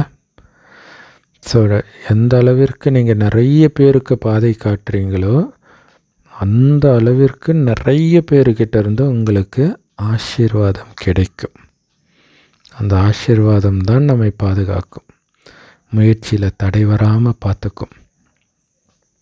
ஸோ உங்களுடைய புத்தின்ற பையை இந்த ஞான ரத்தினங்கள்னால் நிரப்பி அதை எல்லோருக்கும் தானம் கொடுத்துக்கிட்டே இருங்க. ஞான கடல் தட்டு நிறைய ரத்தினங்களை கொடுத்துக்கிட்டே இருக்கிறார் தினம் தினம். ஸோ அதை நிரப்பி நீங்கள் கொடுத்துக்கிட்டே இருக்க வேண்டியது தான். ஸோ இது மகிஷாசுர மர்தினி அவதார், அந்த துர்கை அவதாரத்தில் கடல்லேருந்து அந்த துர்கை வருவாங்க. வரும்பொழுதே தட்டு நிறையா வைரத்தோடு வருவாங்க. ஸோ அப்போ என்ன அர்த்தம், ஞான கடல்லிருந்து நாம் தோன்றுகிறோம், அளவற்ற வைரத்தோடு ஞான ரத்தினத்தோடு அனுப்புகிறார். ஸோ யார் இந்த ரத்தினங்களை மற்றவர்களுக்கு தானம் கொடுக்குறாங்களோ அவங்க தான் எல்லோராலையும் நேசிக்கப்படுவாங்க. ஸோ அதனால் குழந்தைங்களுக்குள்ள அவ்வளவு சந்தோஷம் இருக்கணும். புத்திசாலி குழந்தைங்க சொல்லுவாங்க, நாங்கள் பாபா கிட்ட இருந்து முழு ஆஸ்தியை அடைவோம் அப்படின்னு சொல்லுவாங்க. ஸோ அவங்க பாபா கிட்ட முழுசாக ஒட்டிக்குவாங்க. பாபா கிட்ட அளவற்ற அன்பு இருக்குது. ஏன்னா அவங்களுக்கு வாழ்க்கையை கொடுத்த தந்தையை கண்டுபிடிச்சிட்டாங்க. இவ்வளோ நாளில் நான் அனுபவித்ததையெல்லாம் கொடுத்தவர் இவர் தானா அப்படின்னு உங்களுக்கு கண்ணீர் வரணும். இல்லையா? அழியக்கூடிய சுயநலமிக்க அப்பா அம்மா மேலே அன்பு வச்சுருப்போம், கணவன் மனைவி மேலே அன்பு வச்சுருப்போம், குழந்தை மேலே அன்பு வச்சுருப்போம். ஆனால் இதை எல்லாத்தையும் அவர் தான் கொடுத்துருக்கிறாரு அப்படிங்கிறது தெரியும்போது உங்களுக்கு எப்படி இருக்கணும்? ஸோ அதான் புத்திசாலி குழந்தைங்க அதை சொல்லுவாங்கன்ற அந்த ஆனந்தத்தை அடைவாங்க. அப்படியே பாபா மார்கண்டேயன் மாதிரி அப்படியே கட்டி பிடிச்சிக்குவாங்க, அட்டைப்பூச்சி மாதிரி ஒட்டிக்குவாங்க. அப்படி இருக்கிறவங்க தான் முழு ஆஸ்தியை பாபா கிட்ட இருந்து அடைய முடியும். சதா பாபா கூட பேசிக்கிட்டே இருப்பான். காலை எழுந்தவொடனே குட் மார்னிங்னு அர்த்தம் பாபா கூடவே இருக்காருன்னு அர்த்தம். இப்போ கூடவே இருக்கிறவர்கிட்ட தானே பேசிகிட்டு இருப்பீங்க. அப்போ நீங்கள் யார் கூட பேசினாலும் பக்கத்தில் இருக்கிற பாபா அந்த நினைவு இருந்துக்கிட்டே இருக்கணும். உங்கள் கணவன் பக்கத்தில் இருக்கும் பொழுது இன்னொரு ஆண்கிட்ட நீங்கள் அப்படியே உருகி பேசிடுவீங்களா? உங்களுக்கு மனசுக்குள்ளே என்ன தோணும்? என் கணவன் பார்த்துக்கிட்டு இருக்கிறார். அந்த உணர்வு இருக்குதா? யார் கூட பேசினாலும் பாபா என்னை பார்த்துக்கிட்டு இருக்கிறாரு இல்லையா? உன்னை விட நான் அதிகமாக யாரையும் நேசிக்கலை பாபா அப்படிங்கிறது உங்கள் மனதில் இருக்கணும். அது உங்களுடைய நடத்தையிலும் இருக்கணும். அதுதான் விலகிய தன்மைன்ற. அன்பு இருக்கணும், விலகிய தன்மையும் இருக்கணும். ஸோ இது டக்குன்னு ஒரு காட்சி ஃப்ளாஷ் ஆகுது. ஏதோ ஒரு காரணத்திற்காக ஒரு பணக்கார சகோதரி ஏழைகளுக்கு சாப்பாடு போடுறாங்கன்னு வச்சுக்கோங்க. வரிசையாக ரொம்ப கீழே தரையில் உட்காந்துட்ருக்குறாங்க. அவங்க பட்டு புடவையில் அழகாக குனிஞ்சு எல்லோருக்கும் சாப்பாடு பொரியல் எல்லாம் அவங்களே வைக்கிறாங்க. அவங்களே செஞ்சதை அவங்களே வைக்கிறாங்க ஒவ்வொருத்தருக்கும். இப்போ இங்கே அன்பு இருக்குது, ஆனால் பற்று இருக்குதா? விலகி தானே இருக்கிறாங்க. அதைத்தான் பாபா எதிர்பார்க்குறார். ஏன்னா நான் பாபாவுடையவன், என் மனதில் யாரும் இல்லை, அன்பாக கொடுப்பேன், ஆனால் அதில் விலகிய தன்மை இருக்கணும். அப்படி இருக்கிற குழந்தை தான் முழு ஆஸ்தி அடைய முடியும். இப்போ பாபா கூட ஒட்டிக்கணுன்ற பாபா மேலே அவ்வளோ லவ் இருக்கணும். ஏன்னா எனக்கு வாழ்க்கையை கொடுத்தவரே அவரை நேசிக்காமல் நான் யாரை நேசிப்பேன்? அப்படி இருக்கணும். ஸோ ஒரு சகோதரி இலங்கையில் யுத்தம் பயங்கரமாக உச்சத்தில் இருக்கும்போது இலங்கை விட்டு நிறைய பேர் போனாங்க. அந்த மாதிரி அந்த சகோதரியும் ஒரு முஸ்லீம் நாட்டுக்கு போயிட்டாங்க. ஸோ அங்கே போய் அந்த வீட்டு வேலை செய்கிறாங்க. அவங்க சொல்கிறாங்க, அந்த முஸ்லீம் நாட்டுக்காரங்க தான் எங்களுக்கு கடவுள் மாதிரின்றாங்க. குறிப்பாக அவங்களுடைய ஓனரை சொல்கிறாங்க, இல்லை எங்களை அவ்வளோ பாதுகாப்பாக பார்த்துக்கிறாங்க அப்படின்ட்டு. ஆனால் இத்தனை ஜென்மங்களாக நம்மை பார்த்துக்கிட்டவர் செல்வம், அளவற்ற செல்வத்தை 5000 வருஷத்துக்கு உட்கார்ந்து செலவு பண்ணி இருக்கிறோம். நீங்கள் உழைத்தால் கூட அதற்கு தேவையான புத்தியையும் திறமையும் கூட சேர்த்து கொடுத்துருக்கிறாரே. அப்போ அவர் மேலே உங்களுக்கு எவ்வளோ அன்பு இருக்கணும். எல்லாரும் திறமைசாலியாக இருக்கிறாங்க. இப்போ உங்களுக்கு எவ்வளோ அன்பு இருக்கணும் அவர் மேலே. ஸோ அப்படிப்பட்ட ஆசீர்வாதத்தை கொடுத்துருக்கிறார் இந்த ஞானத்தின் மூலமாக. இந்த ஞானம்தான் ஆசீர்வாதம். அதன் மூலம் என்னவாக இருந்த நீங்கள் முற்றிலும் மாறி இருக்கிறீங்க. இப்போ எவ்வளோ அன்பு இருக்கணும் அவர் மேலே. ஸோ பாபாவுடைய ஞானத்தினால முற்றிலும் காலியாக இருந்த நிலையிலிருந்து முற்றிலும் நிரம்பி வழியிற மாதிரி அனைத்தும் நிரம்பியவர்களாக ஆகுறீங்க. அந்த அளவிற்கு உங்களுடைய கஜானாவை நிரப்புறார், பண்டாராவை நிரப்புறார், அனைத்து பொக்கிஷங்கள்னால நிரப்புறார். ஸோ எப்படி நிரப்புறார்? நினைவு தான். எந்த அளவுக்கு நினைவு, அந்த அளவுக்கு நிரப்புறீங்க. எந்த அளவுக்கு பாபாவை நினைக்கிறீங்களோ அந்த அளவிற்கு பாபா மீது அந்த அன்பும் அந்த ஈர்ப்பும் இருக்கும். இதுதான் முக்கியமான விஷயம் இல்லையா? நீங்கள் நினைக்க தான் இங்கே ஈர்ப்பு வரும். இங்கே லௌகீகத்தில் பார்த்தீங்கன்னா ஒருத்தரை பார்த்த உடனே ஈர்ப்பு வந்துடும். ஈர்ப்பு வந்த அப்புறம் நீங்கள் நினச்சிக்கிட்டே இருப்பீங்க. ஆனால் இங்கே ஃபஸ்ட்டு ஈர்ப்பெல்லாம் வராது பாபா மேலே. ஏன்னா அது வெறும் புள்ளி தானே அவர். ஸோ நீங்கள் நினைக்க அவர் எப்படிப்பட்டவர் இப்படிலாம் சொல்லி சொல்லி சொல்லி சொல்லி அதை நினைக்க ஒரு டைமுக்கு அப்புறம் ஈர்ப்பு வர ஆரம்பிச்சிடும். அதான் பாபா சொல்கிறார், ஒரு ஊசி சுத்தமாக இருந்தால் தான் காந்தத்தினால் ஈர்க்கப்படும். இப்போ நாம் தான் இந்த ஊசி ஃபுல்லாக துரு பிடிச்சிருக்கு, எப்படி காந்தம் பிடிச்சி இழுக்கும்? ஸோ அதுக்கு தான் அவரை நினச்சி அந்த துருவையெல்லாம் நீக்க பிடிச்சி இழுக்க ஆரம்பிச்சிடும்ன்றார். ஸோ அந்த துரு இன்னும் நீங்கலை, அதுக்கு தான் நினைவிலே இருந்து அதை நீக்குங்கன்றார். ஒரு தந்தையை தவிர யாரையுமே நினைக்காதீங்க.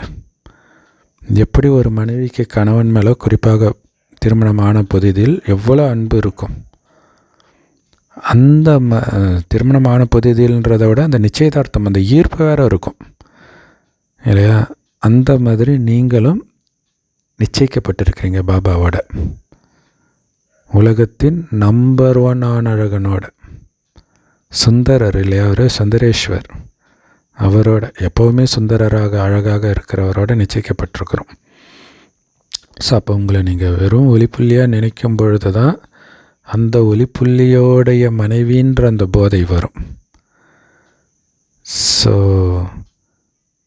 நிச்சயதார்த்தம் ஆகிற அந்த சந்தோஷம் என்ன சாதாரண சந்தோஷமான்றார் பாபா. இல்லை, மனிதர்களோட நிச்சயமாகும் பொழுதே இப்போ அந்த போதை நிறைய பேருக்கு இருக்கிறது இல்லை. ஏன்னா பெரும்பாலும் லவ் மேரேஜாக இருக்கும். ஸோ அது ஒன்று இருக்குது. அடுத்தது பார்த்திங்கன்னா, ஏற்கனவே பல பேர் லவ் பண்ணிட்டு தான் கடைசியாக நிச்சயதார்த்தம் பண்ணுவாங்க. ஸோ அந்த போதை இல்லை. ஆனால் இதுக்கு முன்னாடி அப்படி கிடையாது இல்லையா? ஸோ அப்போ அப்பா அம்மா தான் நிச்சயம் பண்ணுவாங்க. நிச்சயம் பண்ணோடனே இவங்க என்னுடையவங்க அப்படிங்கிற அந்த போதை வரும். அது என்ன சாதாரண போதையான்றார். அப்படி இருக்கும்போது கடவுளோட நிச்சயதார்த்தமாக இருக்குதுன்னா சாதாரண போதையா? பாபா சொல்கிறார், இனிமையிலும் இனிமையான குழந்தைகளே, உங்களுக்கு என்னோட நிச்சயமாக இருக்குது, பிரம்மாவோட கிடையாது. அவர் தரகர் இல்லையா? மணமகனை விட்டுட்டு தரகரையாக நினச்சிட்டு இருப்பாங்க. ஸோ நமக்கு நிச்சயதார்த்தம் பாபா சிவபாபாவோடு, பிரம்மா பாபாவோடு கிடையாது. அதனால் நிச்சயம் உறுதியாயிடுச்சினாலே அவருடைய நினைவு வாட்டி எடுக்கணுன்றார். ஸோ பாபா புரிய வைக்கிறார், இனிமையான குழந்தைகளே, இதில் அலட்சியமாக இருந்து தப்பு பண்ணாதீங்க. பாபா எல்லாமே செய்கை தான் கொடுக்குறாரு, இதை புரிஞ்சுக்கணும். இப்போ பாபா விலாவரியாக எல்லாத்தையும் சொல்லிட்டாருன்னு வச்சுக்கலாம், எல்லோரும் உஷாராகிடுவாங்க. எல்லோரும் உஷாரானா என்ன தெரியுமா ஆகும்? எல்லோரும் நாராயணன் ஆடுவாங்க. அப்புறம் எப்படி ராஜ்யம் கிடைக்கும்? அதனால தான் அவர் செய்கை கொடுக்குறாரு. ஆனால் அதை நீங்கள் ஏன் பாபா இதை சொல்கிறாரு அப்படின்னு நீங்கள் கொஞ்சம் ஆழமாக போனீங்கன்னா புரிஞ்சுக்குவீங்க. ஓ, இதனால தான் சொல்கிறாரா அப்படின்னு ரொம்ப எச்சரிக்கையாக இருப்போம். ஸோ அதனால தான் பாபா சொல்கிறார், அலட்சியமாக இருக்காதீங்க, தப்பு பண்ணாதீங்க. சுதர்ஷன சக்கரத்தை சுற்றிக்கிட்டே இருங்க, லைட் ஹவுஸாக இருங்க இல்லையா? ஒளியை, அதாவது சக்தியின் ஒளியை பரவ செய்துக்கிட்டே இருக்கணும். இதெல்லாம் எதுக்கு? மைண்டை பிஸியாகவும் பலமாகவும் வச்சுக்கிறதுக்கான யுக்திகள். மம்மா சரீரம் விட்ட பிறகு குல்சார் தாதி உடம்புல வந்து சொல்லும் பொழுது மனதின் வேகம் ரொம்ப கம்மியாக இருக்குது குழந்தைங்களுக்கு அப்படின்னு சொல்கிறார் இல்லையா? அந்த மனது நீங்கள் செலுத்துகிற வேகத்தில் அந்த சக்கரம் ஸ்பீடாக சுற்றணும். சுற்றுறதுக்குள்ளே நிறைய எண்ணங்கள் வருது தான், அதுதான் மந்த புத்தின்றது. படிக்கும்போது அதான் நடக்குது. ஒன்று படிக்கிறதுக்குள்ளே நிறைய எண்ணம் வருது, அல்லது அப்படியே ஒரு தூக்கம் மாதிரி வருது. இப்போ மந்த புத்தி, அந்த வேகம் இருக்க மாட்டேங்குது. ஸோ ஸ்வதர்ஷ்ண சக்கரதாரியாக நல்ல பயிற்சி பண்ணிட்டீங்க அப்படின்னா நீங்களே ஞான கடல் ஆன மாதிரின்றார். சூப்பர்ல, பாபா தானே ஞானக்கடல். அந்த ஞானத்தை சுத்த சுத்த சுத்த சுத்த நீங்களே ஞானக்கடல் ஆகிட்ட மாதிரி இருக்கும்ன்றார். ஸோ பாபாக்குள்ளே இதை பாருங்களேன், ஒவ்வொரு கல்பத்திலும் வர்றார். இந்த ஞானத்தை தவிர அவருக்குள்ளே எதுவுமே இல்லை பாருங்கள். இத்தனைக்கும் அவர் வர்றது எங்கே வர்றாரு? சாக்கடை கலியுகத்தில் வர்றார். அப்போ அவருக்கு சமமாக மாறணும்னா அவர் எப்படி கலியுகத்தின் எந்த விஷயத்தையும் பார்க்கறது கிடையாது, அதை புரிஞ்சுக்கணும் இல்லையா? அவர் பாட்டுக்கு ஒரு இடத்துல இருந்து சக்தியை மட்டும் கொடுத்துக்கிட்டே இருக்கிறார். அது மாதிரி நம்மளும் சக்தி கொடுத்துக்கிட்டே இருக்கணும். ஸோ அதனால்தான் காந்தாரி கண்ணை கட்டிக்கிட்டு இருக்கிறாங்க. என் கணவன் பார்க்காத உலகத்தை நானும் பார்க்க விரும்பலை. நம்ம கணவன் பாபா தானே. எப்படி மாணவர்கள் படித்து ஆசிரியர் ஆகிறாங்க, அதே மாதிரி தான் பாபாவுடைய வேலை எதுவோ அதே தான் உங்களுடைய வேலையும். பாபாவுக்கு சமமாகணும் இல்லையா? ஆசிரியர்கிட்ட படித்து இவங்களும் ஆசிரியர் ஆகிடுறாங்க.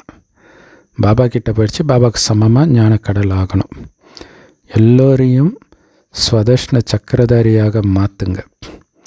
அப்போ தான் நீங்கள் ராஜா ராணியாகி இந்த உலக சக்கரத்தையே ஆட்சி செய்யும் சக்கரவர்த்தி மகாராஜா மகாராணியாக ஆக முடியும். ஸோ சுதர்ஷ்ண சக்கரதாரியை நீங்கள் மாறுறது மட்டும் இல்லை, மற்றவங்களையும் மாற்றிக்கிட்டே இருக்கணும்.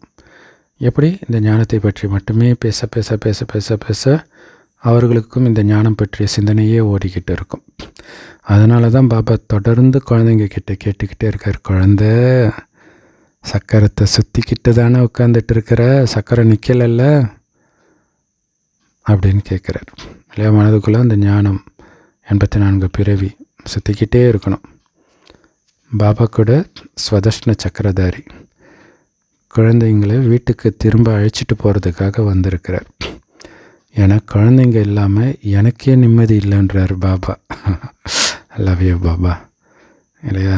அதே மாதிரியே ராமாயணத்தில் ராமரை சராய நதியில் மூழ்கின பிறகு நாராயணனா மேலே அழைச்சிட்டு போகும்போது அவர் சொல்லுவார், நான் மட்டும் தனியாக போய் என்ன பண்ண போகிறேன், என் மக்களையும் அனுப்புங்கன்னுவார். அதை தான் பிரம்மா பாபா பண்ணிகிட்ருக்கிறார் மேலே இல்லை? சூக்ஷ்மதனத்துலேருந்து நான் மட்டும் போய் என்ன பண்ண போகிறேன், என் குழந்தைங்களே நான் அழைச்சிட்டு போகிறேன். அது வரைக்கும் அவருக்கு நிம்மதி இல்லை, பிரம்ம பாபாவுக்கும் சரி சிவபாபாவுக்கும் சரி. ஏன்னா எல்லா குழந்தைங்களும் இங்கே வரும்போது தான் பாபா வந்துடுறாரு. என்னடா யாருமே இல்லைன்ட்டு அவருக்கு போர் அடிக்குது போல இருக்குது. நிம்மதி இல்லாமல் குழந்தைங்கள பார்க்க வர்றார். ஸோ எப்போ அதுக்கான நேரம் வருதோ அப்போ நான் நிம்மதியற்றவனாக ஆகிடுறேன், நான் இப்போ போகணுன்ற எண்ணம் வருதுன்றார். ஆச்சரியமாக இல்லை? வா வா, இதான் நாடகம். ஸோ குழந்தைங்க எவ்வளவு அவரை கூப்பிடுறாங்க, எவ்வளவு துக்கமாக இருக்கிறாங்க. பாபாவுக்கு கருணை வருது. இப்போ குழந்தைகளே நீங்கள் வீட்டுக்கு போகணும், அங்கேருந்து நீங்களாகவே சுகதாமத்துக்கு போயிடுவீங்க, அங்கே உங்களுக்கு நான் துணைவனாக வரமாட்டேன். ஸோ இப்போ மட்டும்தான் நான் இருப்பேன், அப்போ என்னோட முழுசாக வாழுங்க இல்லையா? எல்லாருக்குமே தெரியும் அடுத்த ஜென்மம் எடுக்கிறாங்கன்னா வேறு யாரோ தான் மனைவியாக கணவனாக ஆக போகிறாங்கன்ட்டு. ஆனால் இப்போ நான் ஒரு சிறந்த கணவனாக மனைவியாக இருக்கணும் அப்படின்னு தோணும் இல்லையா? அதே மாதிரி தான் பாபா சொல்கிறார், நாங்கள் உங்களுக்கு துணைவனாக இருக்க போகிறதில்ல, ஆனால் இப்போ நான் உங்களுக்கு துணைவனாக இருக்கிறேன்ல, அந்த சந்தோஷத்தை முழுசாக அனுபவிங்கன்றார். அவர் கூடயே பேசிக்கிட்டே இருங்க. பேசி பேசி பேசி பேசி அவரை தவிர எல்லாமே மறந்து போயிடணும், அந்த மாதிரி இருக்கணும். ஏன்னா இப்போ மட்டும்தான் இப்படி ஒரு வாழ்க்கை துணை, அற்புதமான வாழ்க்கை துணை கிடைச்சிருக்குது. ஸோ அங்கே உங்களுடைய ஸ்திதிக்கு ஏற்ப, மனநிலைக்கு ஏற்ப ஆத்மாக்கள் சொர்க்கத்துக்கு போவீங்க. இல்லை உங்கள் மனநிலை சொர்க்கத்தின் ஆரம்பத்தில் இருப்பதற்கு ஈக்குவலாக இருந்தால் அங்கே வருவீங்க, கொஞ்சம் நேரம் கழித்து தான் வரும்னா அப்போ தான் வருவீங்க. ஸோ நான் இந்த ஆன்மீக பல்கலைக்கழகத்தில் படிச்சுட்டு இருக்கிற மாணவன்ற போதை இருக்கணும் இல்லையா? மறைமுகமாக நடக்குது, ஆனால் மிக உயர்ந்த கல்வியை படிக்கிறேன்ற அந்த போதை இருக்கணும். ஈஸ்வரிய மாணவர்கள் நாம் மனிதனிலிருந்து தேவதையாகிறதுக்காக படிச்சுட்டு இருக்கிறோம். அதாவது உலகத்துக்கே எஜமானராகிறதுக்காக நம்ம படிச்சுட்டு இருக்கிறோம் அப்படிங்கிறது மனதுக்குள்ளே ஓடிக்கிட்டு இருக்கணும். அதுதான் முக்கியமான விஷயம். உலகத்திலே நம்பர் 1 ஆக போகிறோம். அப்போ நமக்கு ஒருத்தவங்க துக்கம் கொடுக்குறாங்கன்னா நான் யாருன்னு அவங்களுக்கு தெரியல அப்படின்ட்டு உங்கள் மனதுக்குள்ளே ஒரு ஆனந்தம் வரணும். ஆக்சுவலாக இந்த ஞானசேகரன் அண்ணா யூனிவர்சிட்டியில் தப்பாக நடந்துக்கிட்டார் இல்லையா ஒரு சகோதரிக்கிட்ட. அவர் எப்போவுமே எல்லாருக்கூடையுமே இதை தான் கேட்பாராம். ஏதாவது சண்டைக்குன்னு வச்சுன்னா நான் யாருன்னு உனக்கு தெரியாது, நான் யார் தெரியுமான்னு வரோம். அப்போ அவர் ஒரு கட்சியில் ஒரு பொறுப்பில் இருக்கிறதோ அவருக்கு ஒரு போதையை கொடுக்குது, அல்லது வேறு ஏதோ ஒரு தவறான தொடர்பு கூட இருக்கலாம். ஆனால் கடவுளுடைய குழந்தைன்றது உங்களுக்கு மட்டுமே தெரிஞ்ச ரகசியம். அது ஒரு போதையை கொடுக்கணும். இவங்கெல்லாம் உழுந்து போகிறாங்களே இந்த திருப்பதிக்கும் ஸ்ரீரங்கத்துக்கும், அந்த நாராயணன் நானன்ற அந்த போதை உங்களுக்கு இருக்கணும். அப்படி ஆகிட்டு இருக்கிறன்ற அந்த போதை இருக்கணும்.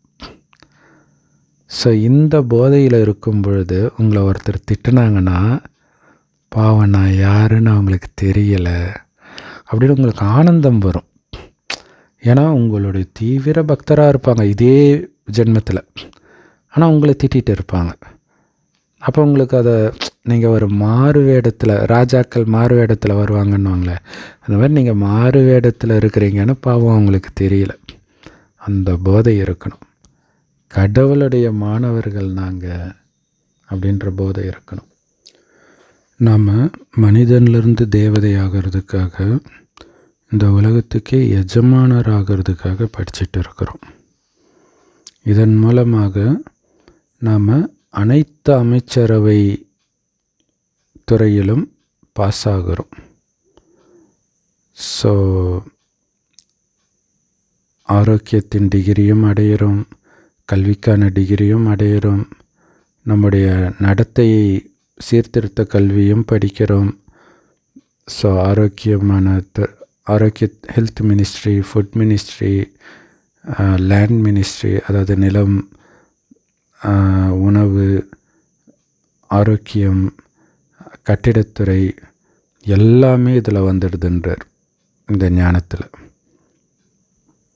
ஸோ அந்த தூய்மையாகிறதன் மூலமாகவே இது எல்லாமே உங்கள் குணம் மாறிடுச்சுனாலே எல்லாமே வந்துடுதுன்றார்.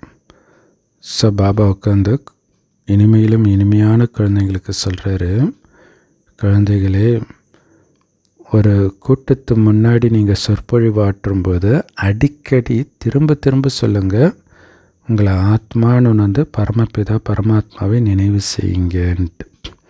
ஏன்னா அதான் முக்கியமான விஷயம் இல்லையா? அதை சொல்லுங்கள். ஏன்னா இந்த நினைவின் மூலமாகத்தான் உங்களுடைய பாவங்கள் அழியும், நீங்கள் தூய்மை ஆவீங்க. இதை நீங்கள் திரும்ப திரும்ப நினச்சிக்கிட்டே இருங்கன்னு சொல்லுங்கள். நீங்களும் திரும்ப திரும்ப சொல்லணும், ஆத்மான்னு உணர்ந்து பரமாத்மாவை நினைத்தால்தான் பாவம் அழியும், தூய்மையாவீங்க. இதை நீங்கள் திரும்ப திரும்ப நினைச்சால் போதும். ஆனால் இது எப்போ உங்களுக்கு ஞாபகம் வரும் தெரியுமா? நீங்களே நினைவில் இருந்தால் தான் அந்த ஞாபகம் வரும், இல்லாட்டினா ஞாபகம் வராது. ஏன்னா இந்த விஷயத்தில் தான் சில குழந்தைங்க ரொம்ப ரொம்ப பலகீனமாக இருக்கிறீங்க. குழந்தைங்களுக்கு எப்போ உள்ளார்ந்த சந்தோஷம் அனுபவம் ஆகுதோ, நினைவில் இருக்கிறாங்களோ, அப்போ தான் நீங்கள் மற்றவர்களுக்கு சொல்வது ஒரு தாக்கத்தை ஏற்படுத்துன்றார் இல்லையா? அந்த உள்ளார்ந்த சந்தோஷம் உங்களுக்கு இருக்கணும். அந்த பாபாவை நினைவு செய்யும்போது தான் அந்த சந்தோஷம் இருக்கும். அப்போ நினைவிலிருந்து அந்த உள்ளார்ந்த சந்தோஷத்தில் இருக்கும்போது தான் நீங்கள் சொல்கிறது அவங்களுக்குள்ள ஒரு மாற்றத்தை, தாக்கத்தை ஏற்படுத்தும். நீங்கள் அதிகமாக பேசக்கூடாது. ஆத்ம உணர்வுலேருந்து நீங்கள் கொஞ்சமாக பேசினா கூட அம்பு போய் இலக்கை தொலைக்கும்ன்றார் இல்லையா? அப்போ பேச்சில் கவனம் கொடுக்கறது உடல் பலத்தில் கவனம் கொடுக்குற மாதிரி. எப்படி உடல் பலத்தினால முழு உலகத்தின் ராஜ்யத்தை அடைய முடியாதோ, அதே மாதிரி வெறும் பேச்சு திறமையாலெல்லாம் ஞான அம்பு தைக்காது. கம்மியாக பேசினாலும் ஆத்ம உணர்வில் பேசணும், அப்போ அம்பு தைக்குன்றார் பாபா. சொல்கிறார், குழந்தைகளே, நடந்தது நடந்ததாகவே இருக்கட்டும், கடந்ததாகவே இருக்கட்டும். Past is past. ஸோ இப்போ நீங்கள் முதல்ல உங்களை சீர்திருத்திக்கோங்க இல்லையா? கடந்தது பரவாயில்ல. பாபா சொல்லுவார் இல்லையா, 6 மணி நேரம் ஒரு ட்ரெயின் லேட் ஆகுதுன்னா அடுத்த ஸ்டேஷன் போகிறதுக்குள்ளே 6 மணி நேரத்தை அரை மணி நேரமாக அட்ஜஸ்ட் பண்ணிவிடும் ஸ்பீடாக போய். அந்த மாதிரி அதிவேகமாக போங்கன்றார், அதிவேகமாக உங்களை மாற்றிக்கோங்கன்றார். ஸோ நீங்களே பாபாவை நினைக்கல அப்படின்னும் பொழுது, ஆனால் மற்றவர்களை பாபாவை நினைவு செய்யுங்கன்னு சொன்னீங்கன்னா இந்த ஏமாத்து வேலை தொடர முடியாது. இல்லையா? அது வேலைக்காகாது. கண்டிப்பாக உள்ளுக்குள்ளே மனசாட்சி அரிக்கும். நாம் நினைக்கிறதில்ல, நாம் தூய்மையாக இருக்கிறதில்ல, நாம் எப்படி மற்றவர்களை சொல்ல முடியும் அப்படின்ட்டு. ஸோ பாபா மேலே உங்களுக்கு முழு அன்பு இல்லை அப்படின்னா நீங்கள் ஸ்ரீமத்தை ஃபாலோ பண்ண மாட்டீங்க. ஏன்னா பாபா மேலே இருக்கிற அன்பு தான் உங்களை எல்லாமே ஃபாலோ பண்ண வைக்கிது இல்லையா? இப்போ குழந்தை மேலே அன்பு இருந்துச்சுன்னா நைட்டு அந்த குழந்தைக்கு உடம்பு சரியில்லைன்னா தூக்கத்தெல்லாம் தியாகம் பண்ணிவிட்டு ஓடலை. காரணம் அந்த அன்பு அப்படி ஓட வைக்கிது.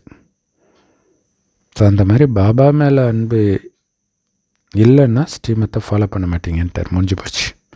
இப்போ ஸ்ரீமத்தை ஃபாலோ பண்ணலன்னா உங்களுக்கு என் மேலே அன்பு இல்லைன்றார். ஸோ அது நமக்கு எப்படி இருக்கணும்?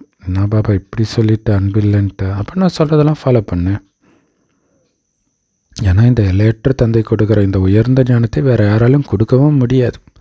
அப்படிப்பட்ட ஞானத்தை வாங்கிட்டு அதை நீ ஃபாலோ பண்ணலைன்னா என்ன அர்த்தம்? பாபா சொல்றார், இனிமையான குழந்தைகளே, இந்த பழைய உலகத்தை மறந்துடுங்க. இறுதியில் இங்கே இருக்கிற எல்லாத்தையும் நீங்கள் மறக்கணுன்ற. ஸோ அதுக்கு தான் பரமாத்மா நினைவிலே இருங்க. எது பண்ணாலும் எதை பார்த்தாலும் உங்களுக்கு பாபா மட்டும்தான் மனக்கண்ணில் தெரியணும். உங்களுடைய கடைசி நேரத்தில் உங்களுடைய புத்தி சாந்திதாமம் சுகதாமத்தோடு மட்டும்தான் இணைஞ்சிருக்குமா. சாந்திதாமம் போய் சுகதாமம் போக போகிறேன். இதுதான் வெட்டியான் கைலாயம் போகிறேன், சொர்க்கம் போகிறேன், கைலாயம் போகிறேன், சொர்க்கம் போகிறேன் சொல்லிக்கிட்டே சொல்கிறோம். அப்போ கடைசியில் உங்களுடைய மனதில் இப்படி இந்த எண்ணம் மட்டும்தான் இருக்குன்றார். ஸோ பாபாவை நினைவு செய்தபடி நீங்கள் பாபா கிட்ட போகணும். அப்போ போகிற வழியில் நிறைய பேர் வருவாங்க, காட்சியாக கிடைக்கும் உங்களுக்கு. இல்லை பாபா நினச்சி போகும்பொழுது யார் உங்களுக்கு என்னெல்லாம் பலகீனம் இருக்குது, வெறுப்பு வருதா, அந்த வெறுப்பாக இருக்கிறவங்க உங்கள் எதிர வருவாங்க.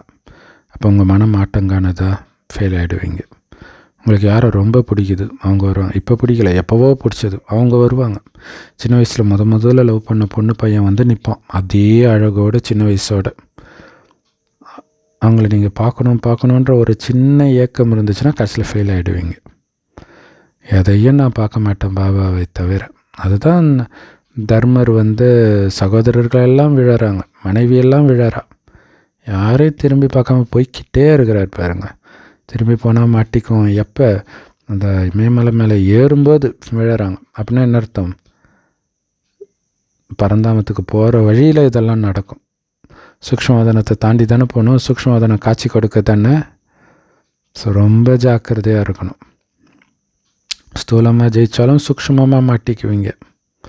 சூக்ஷ்மத்திலையும் நீங்கள் தோக்கக்கூடாதுன்றதுக்காக தான் கனவில் கூட நீங்கள் தூய்மை இழக்கக்கூடாதுன்றாரு. ஏன்னா கனவு மாதிரி தான் இருக்கும் காட்சி, கனவே நிஜம் மாதிரி தானே இருக்குது. ஸோ ஒரு பாபா நினைவு மட்டும்தான் இருக்குதா செக் பண்ணுவார் அவர். நீங்கள் நிரூபிக்கிற நேரம் பாபா உன்னை தவிர எதுவுமே என் மனதில் இல்லை, அப்படி இருந்தால் தான் இந்த 5 விகார நெருப்பை கடந்து போக முடியும். அதை தான் சீதை சொல்கிறாங்க அக்னி பிரவேசம் பண்ணும்போது, நான் ஒரு என் பதி ராமரை தவிர யாரையாவது மனதால் நினைத்திருந்தால் கூட நான் இந்த சாம்பலில் எரிஞ்சு போகட்டும்னு சொல்லிட்டு நடப்பாங்க. ஸோ இதை புரிஞ்சுக்கணும். பாபா அதை விலாவரியே சொல்லாட்டினாலும் இதெல்லாம் வச்சு தான் உங்களுக்கு மார்க் டிசைட் ஆகுது. அழுக்கான ஆத்மாக்கள். ஸோ பாபா நான் உங்களை நேசிக்கிறேன், அன்பாக இருக்கிறேன் எல்லாமே பிரம்ம பாபா சொன்னால் கூட அவருடைய ஒரு கவனம் எங்கே இருக்கும்? எப்படா சொர்க்கம் திறக்கும்ன்றதில் இருந்துக்கிட்டே இருக்கும். உங்களை பார்த்துக்கிட்டு இருந்தாருன்னா அவர் மாட்டிக்குவார் இல்லையா? ஸோ அதில் கவனம் கொடுக்கணும். அழுக்கான ஆத்மாக்கள் திரும்பி போக முடியாது வீட்டுக்கு. திருப்பி அனுப்பிச்சிடுவாங்க, ஓடிப்போ போய் தூய்மை ஆகிட்டு வா, அடிவாதம் வாங்கினா தான் நீ தூய்மையாக வாப்பில் இருக்குது போன்னு தட்டி விட்டுருவார், முடிஞ்சு போச்சு. ஏன்னா அது தூய்மையான ஆத்மாக்களின் உலகம், எது பரந்தாமமே. அப்போ எப்படி போக முடியும்?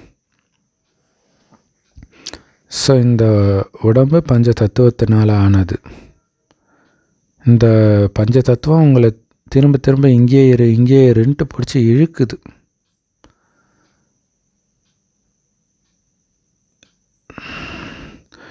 ஸோ ஏதோ உடம்பு இந்த சொத்தை வாங்கிட்ட மாதிரி இருக்குது இந்த பஞ்ச தத்துவத்தினாலான உடல்.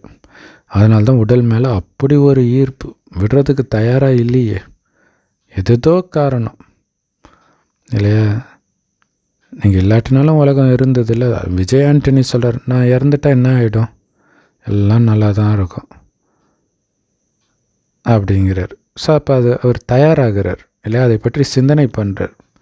பாபா குழந்தைங்க பண்ண வேண்டிய சிந்தனையெல்லாம் அவர் பண்ணிகிட்டு இருக்கிறார். ஸோ அப்போ பாபா சொல்கிறார் பாருங்க, இந்த உடம்பு பஞ்ச தத்துவத்தினால் ஆனதுனால தான் இந்த பஞ்ச தத்துவத்தினாலான இந்த உலகத்திலே இருக்கிறதுக்கு அது பிடிச்சி இழுக்குதுன்றார். ஸோ அதனால தான் உடலையே விட்டுடுங்க, உடல்ன்ற உணர்வே இருக்க வேண்டான்றார். அது உங்கள் சொத்து கிடையாதுன்றார். ராவணனுடைய சொத்து, விகாரத்தினால பிறந்த அழுக்கான உடல் இது. ஸோ அந்த பற்றை முற்றிலும் நீக்கிட்டு வரணும், அறுத்துட்டு வரணும், பற்றை அறுத்துட்டு வரணும் வீட்டுக்கு. ஸோ இந்த பஞ்ச தத்துவம் அங்கே கிடையாது, பரந்தாமத்தில் கிடையாது. பஞ்ச தத்துவத்தை எடுத்துகிட்டு போக முடியாது. தங்க யுகத்தில் உடல் யோக பலத்தினால உருவாகுது. அங்கே பஞ்ச தத்துவமுமே சதோ பிரதானமாக இருக்கும் சொர்க்கத்தில். அதனால தான் அங்கே எந்த விதமான ஈர்ப்பும் இருக்காது, அதனால் எந்த விதமான துக்கமும் இருக்காது. ஸோ இது நுட்பமான விஷயங்கள் புரிஞ்சுக்கணும் இல்லை. இந்த உடல் தம பிரதானமாக இருக்கிறது ஒரு காரணம், இங்கே இருக்கக்கூடிய ஈர்ப்புக்கு, உடல் உணர்வுக்கு. ஸோ அந்த உடலே நான் கிடையாது, வெறும் ஆத்மான்ற உணர்வுலே இருந்து நீங்கள் அதில் தப்பிக்கணும். இங்கே இந்த பஞ்ச தத்துவத்தின் சக்தி ஆத்மாக்களை பிடிச்சி இழுக்குது. அதனால தான் ஆத்மாக்களுக்கு இந்த உடலை விடுவதற்கு மனசே வரமாட்டேங்குது. அப்படி இல்லைன்னா எவ்வளவு சந்தோஷம் இருக்கணும் தெரியுமா. அழுக்கான உடலை விட்டு 19 உலகம் தூய்மையான உடலை எடுக்க போகிறேன்னு நினைக்கும் பொழுது அந்த பஞ்ச தத்துவத்தின் சக்தியிலேருந்து நீங்கள் வெளியில் வரணுன்றார். அவ்வளோ சந்தோஷம் இருக்கணுன்றார். தூய்மையான பிறகு நீங்கள் இந்த உடலை எப்படி தெரியுமா விடுவீங்க, வெண்ணெயிலிருந்து முடி இழுக்கிற மாதிரி அவ்வளோ ஸ்மூத்தாக உடலை விட்டு வெளில வந்துடும்ன்றார். எதுவுமே பிடிச்சி இழுக்காது. எல்லாத்தையும் உள்ளே இருந்துக்கிட்டே நீங்கள் அழிச்சிடணும், எரிச்சிடணும் எல்லா பற்றையும். அதுக்கு பேர் தான் தூய்மையாகிறது. ஸோ உடல் மேலே இருக்கிற பற்றை முற்றிலுமாக நீக்கிடுங்க. உடல் மேலேயோ அல்லது மற்றதின் மேலேயோ உள்ள பற்றை நீங்கள் எந்த அளவுக்கு நீக்கணும் அப்படின்னா அதுக்கும் எனக்கு எந்த சம்மந்தமும் இல்லைன்ற மாதிரி இருக்கணுன்றார். சமசப்பரில் அதுக்கு எனக்கு எந்த சம்மந்தமும் கிடையாது, அப்படி இருக்கணும். நான் இப்போ பாபா கிட்ட போயிட்டு இருக்கிறேன். நீங்கள் ஆல்ரெடி மூட்டை முடிச்செல்லாம் கட்டி வச்சிட்டீங்கல்ல இல்லையா, எதுவுமே பெண்டிங் இல்லையே இல்லையா. அப்பப்போ எல்லா ஒர்க்கையும் முடிச்சுட்டு அந்தந்த கடமையெல்லாம் அப்பப்போ முடிச்சிடணும். நாளைக்கு இதை பண்ணணுன்ற எண்ணமே வரக்கூடாது. அப்படி நிம்மதியாக இருக்கணும், நிம்மதியாக உடலை விடணும். ஸோ அதான் சார், பெட்டி படுக்கையெல்லாம் ரெடியாக வச்சுருக்கிறீங்க தானே கூப்பிட்டா போகிறதுக்கு. அந்த பிக் பாஸில் எவிக்ஷன் டைமில் பார்த்திங்கன்னா திடீர்னு யாரை எவிக்ட் பண்ணுறாங்களோ டக்குன்னு போவாங்க. அப்படின்னு அர்த்தம் அங்கே இருக்கிற அத்தனை பேரும் ரெடியாக வச்சுருப்பாங்க. ஒரு 90% ரெடியாக இருக்கும் எப்போவுமே. ஸோ அந்த பெட்டியோடு இருப்பாங்க போகிறதுக்கு. ஸோ அந்த மாதிரி தானே நம்ம டைம் எப்போ வரும்னே தெரியாதில்ல. போகிறதுக்கு ரெடியாக இருக்கிறீங்களா? நான் பாபா கிட்டே போயிட்டு இருக்கிறேன். அப்படி இருக்கணும்.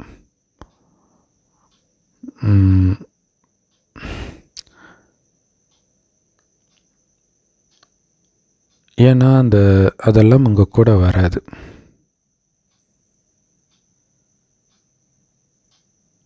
பெட்டி படுக்கையெல்லாம் கட்டி வச்சிருக்கிறது எடுத்துகிட்டு போகிறதுக்கு இல்லை, இங்கேயே கட்டி வச்சுட்டு நீங்கள் தனியாக போக போகிறீங்க. அது உங்கள் கூட வராது, உடம்பும் வராது. ஆத்மா தான் இப்போ வீட்டுக்கு போகணும், உடம்பை இங்கேயே விட்டுட்டு போகணும். ஸோ பாபா ஆல்ரெடி உங்களுடைய புது உடல் பற்றிய காட்சி கொடுத்திருக்கிறார்.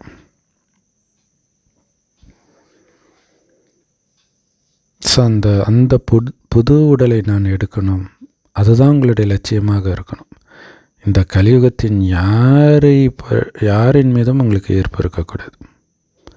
அதனால தான் ஆத்மாவை மட்டும் பாருங்கள். நீங்கள் உடலை பார்த்தீங்கன்னா ஈர்ப்பு வந்துடும், ஆத்மாவை மட்டும் பாருங்கள். இங்கே இருக்கிற நீங்கள் உடலையே பார்த்துட்டு இருந்தீங்கன்னா சொர்க்கத்தில் இருப்பவர்களை காட்சியாக கூட உங்களால் பார்க்க முடியாது. ஏன்னா காட்சியே பக்காவாக ஆகிறவங்களுக்கு தான் கொடுப்பேன்னு சொல்லியிருக்கிறார்.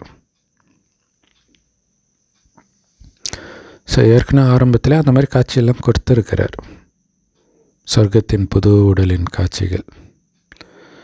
ஸோ அங்கே வைடூரியத்தினால் பதிக்கப்பட்ட மாளிகைகளை அடைவீர்கள். அந்த மாதிரி சுகதாமத்திற்கு போகிறதுக்கு அவ்வளோ முயற்சி பண்ணணும் நீங்கள். இல்லை முயற்சி இல்லாமல் கிடைச்சிடுமா எல்லாமே? ஸோ இங்கே முயற்சி எல்லாம் என்னது, வைராக்கிய உள்ளுணர்வு தான். இங்கே இருக்கிற எதன் மீதும் பற்று இருக்கக்கூடாது. பாபா பாபா பாபா அவருடைய நினைவில் மட்டுமே இருக்கணும். சொர்க்கத்துக்கு போகிற லட்சியம். இதில் நீங்கள் டயர்டே ஆகக்கூடாதுன்றார். சொர்க்கத்தின் உச்சத்துக்கு போகணும். மவுண்ட் எவரெஸ்ட், சொர்க்கத்தின் சிகரம் எது? சத்தியுகத்தின் ஆரம்பம். அங்கே போகிற வரைக்கும் சோர்ந்துடக்கூடாது. சோர்ந்துடுறதுன்னு என்ன அர்த்தம்? தேக உணர்வில் வர்றது. இங்கே இருக்கிற விஷயத்தில் ஸ்லைட்டாவது மயங்கிறது, அது கூட மயங்கக்கூடாதுன்றார். இரவு பகலாக எவ்வளோ முடியுமோ அவ்வளோ வருமானம் சம்பாதிச்சுக்கிட்டே இருக்கணும். அப்படின்னு என்ன அர்த்தம்? பாபா நினைவில் இருந்துக்கிட்டே இருக்கணும், பாபா ஞானத்தை சிந்தனை பண்ணிக்கிட்டே இருக்கணும். ஏன்னா ஒரு செகண்டும் வருமானம் இது.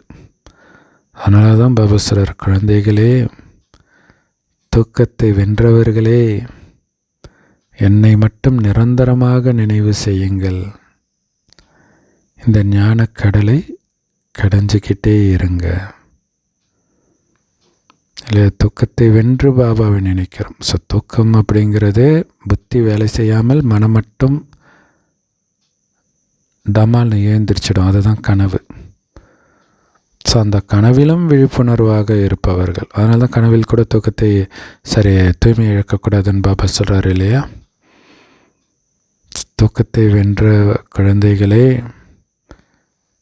நிரந்தரமாக என்னை நினைவு செஞ்சுக்கிட்டே இருங்க, ஞானக்கடலை சிந்தனை பண்ணிக்கிட்டே இருங்க. உங்கள் உலகம் ஃபுல்லாக இது மட்டுமாக தான் இருக்கணும்.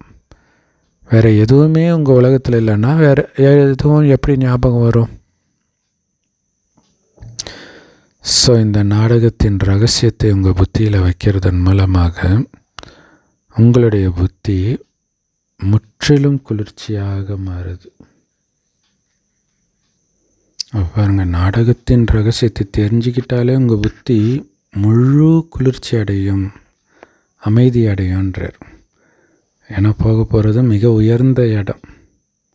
நாடகத்தின்படி எல்லாமே சரியாக நடக்குது, நடந்ததே நடக்குது. இதில் பதறதுக்கு என்ன இருக்குது? அப்போ அமைதியாக இருக்கும்ன்றார். நீங்கள் பாட்டுக்கு பாபா நினைவில் அனைத்தையும் மறந்து போங்க. மகாரதி குழந்தைகள் ஒருபொழுதும் ஆட்டம் காண மாட்டாங்க, ஃப்ளக்சுவேட் ஆக மாட்டாங்க அவங்க மனநிலையில். சிவபாபாவை நீங்கள் நினைவு பண்ணிக்கிட்டே இருங்க, அவர் உங்களை பார்த்துக்குவார். அவரை நினைக்க மட்டும் செய்யுங்க, மற்றதெல்லாம் அவர் பார்த்துக்குவார்ன்றார். சூப்பரான ஆறுதல் இல்லையா? யாம் இருக்க பயமேன், என் நினைவிலே மூழ்கு. பாபா குழந்தைகளை துக்கத்திலிருந்து விடுவிச்சு சாந்தியை கொடுக்கிறார் தானமாக. நீங்களும் பிறருக்கு அமைதியை தானமாக கொடுக்கணும்.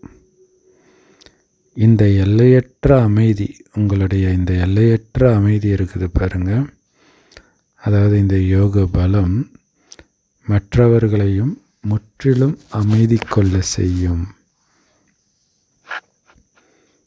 ஸோ அதுதான் எல்லையற்ற அமைதியாக இருக்கணும். பாபா நினைவில் இருந்து நாடகம் தெரிந்தால் அமைதியாக தான் இருக்க போகிறோம். அது மற்றவர்களையும் அமைதிப்படுத்தோன்றார். அப்போ ஒருவர் நம்ம வீட்டை சார்ந்தவரா இல்லையான்ட்டு உடனடியாக உங்களால் தெரிஞ்சிக்க முடியும், நம்ம குலத்தை சார்ந்தவரா இல்லையான்ட்டு. ஸோ நம்ம குலத்தை தேவதா தர்மத்தை சார்ந்தவராக இருந்தால் உடனடியாக அந்த ஆத்மாவுக்கு ஈர்ப்பு ஏற்படும். இது நம்மளுடைய அப்பா தான், கடவுள் தான் அப்படின்னு அவங்களுக்கு ஈர்ப்பு ஏற்படும். ஸோ அப்போ அவங்களுடைய நாடியையும் நீங்கள் உணரணும். ஒரு பாபாவுடைய நினைவிலேயே இருங்க, பிறகு பாருங்க அந்த ஆத்மா நம்ம குலத்தை சார்ந்ததா இல்லையான்ட்டு. இல்லை, அதுவும் இருக்குது. ஸோ பாபா நினைவிலே இருக்கும்பொழுது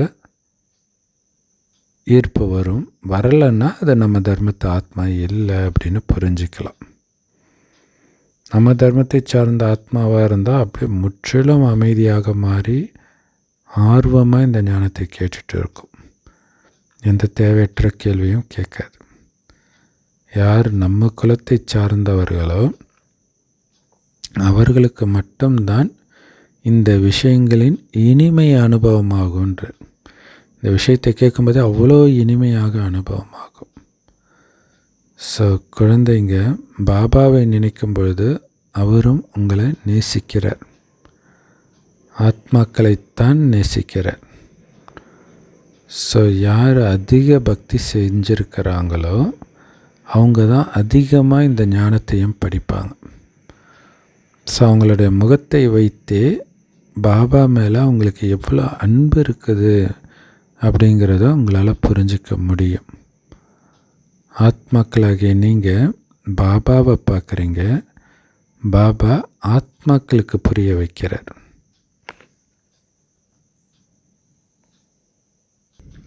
ஸோ நம்ம குலத்தை சார்ந்த ஆத்மாவாக இருந்தால் மட்டும்தான் இந்த விஷயங்களின் இனிமையை அனுபவம் செய்வாங்க. கேட்கும்போதே அவ்வளோ ஆனந்தம் இருக்கும். ஸோ எப்போ குழந்தைகள் பாபாவை நினைக்கிறீங்களோ அப்போ அவரும் உங்களை நேசிப்பார். நினைக்காத குழந்தைய அவரையும் அன்பு செலுத்தணும். ஸோ ஆத்மாக்களைத்தான் அவர் நேசிக்கிறார், உடம்பு கிடையாது. ஸோ யார் அதிக பக்தி செஞ்சுருக்கிறாங்களோ அவங்க தான் அதிகமாக படிப்பாங்க. அவங்க முகத்தை பார்க்கும்போது உங்களுக்கு தெரியும் பாபா மேலே அவங்களுக்கு எவ்வளோ அன்பு இருக்குதுன்ட்டு.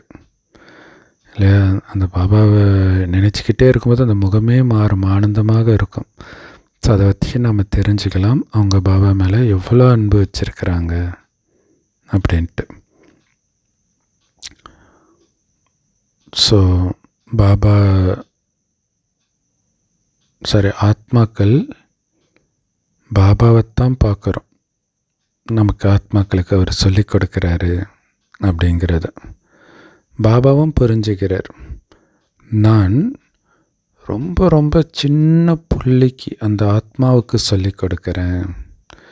இன்னும் போக போக உங்களுடைய மனநிலையே அப்படி மாறிடும். நீங்கள் உங்களுடைய சகோதர ஆத்மாக்களுக்கு சொல்லி கொடுக்குறீங்கன்னு புரிஞ்சுக்குவீங்க, அப்படி நேச்சுரலாகவே. ஸோ அந்த முகம் ஒரு சகோதரியாக இருக்கலாம், ஆனால் உங்களுடைய பார்வை ஆத்மா கிட்ட தான் போகணும். ஸோ உங்களுடைய பார்வை உடம்பு பக்கம் போகக்கூடாது கொஞ்சம் கூட அப்படின்னா அதுக்கு அதிக முயற்சி பண்ணணும். இல்லை, அது அவ்வளோ சீக்கிரம் வராது. இந்த ஆத்மாவிலேயே கவனம் கொடுத்துக்கிட்டே இருக்கணும். ஸோ இது ரொம்ப நுட்பமான ஆழமான விஷயம், மிக உயர்ந்த படிப்பு இது.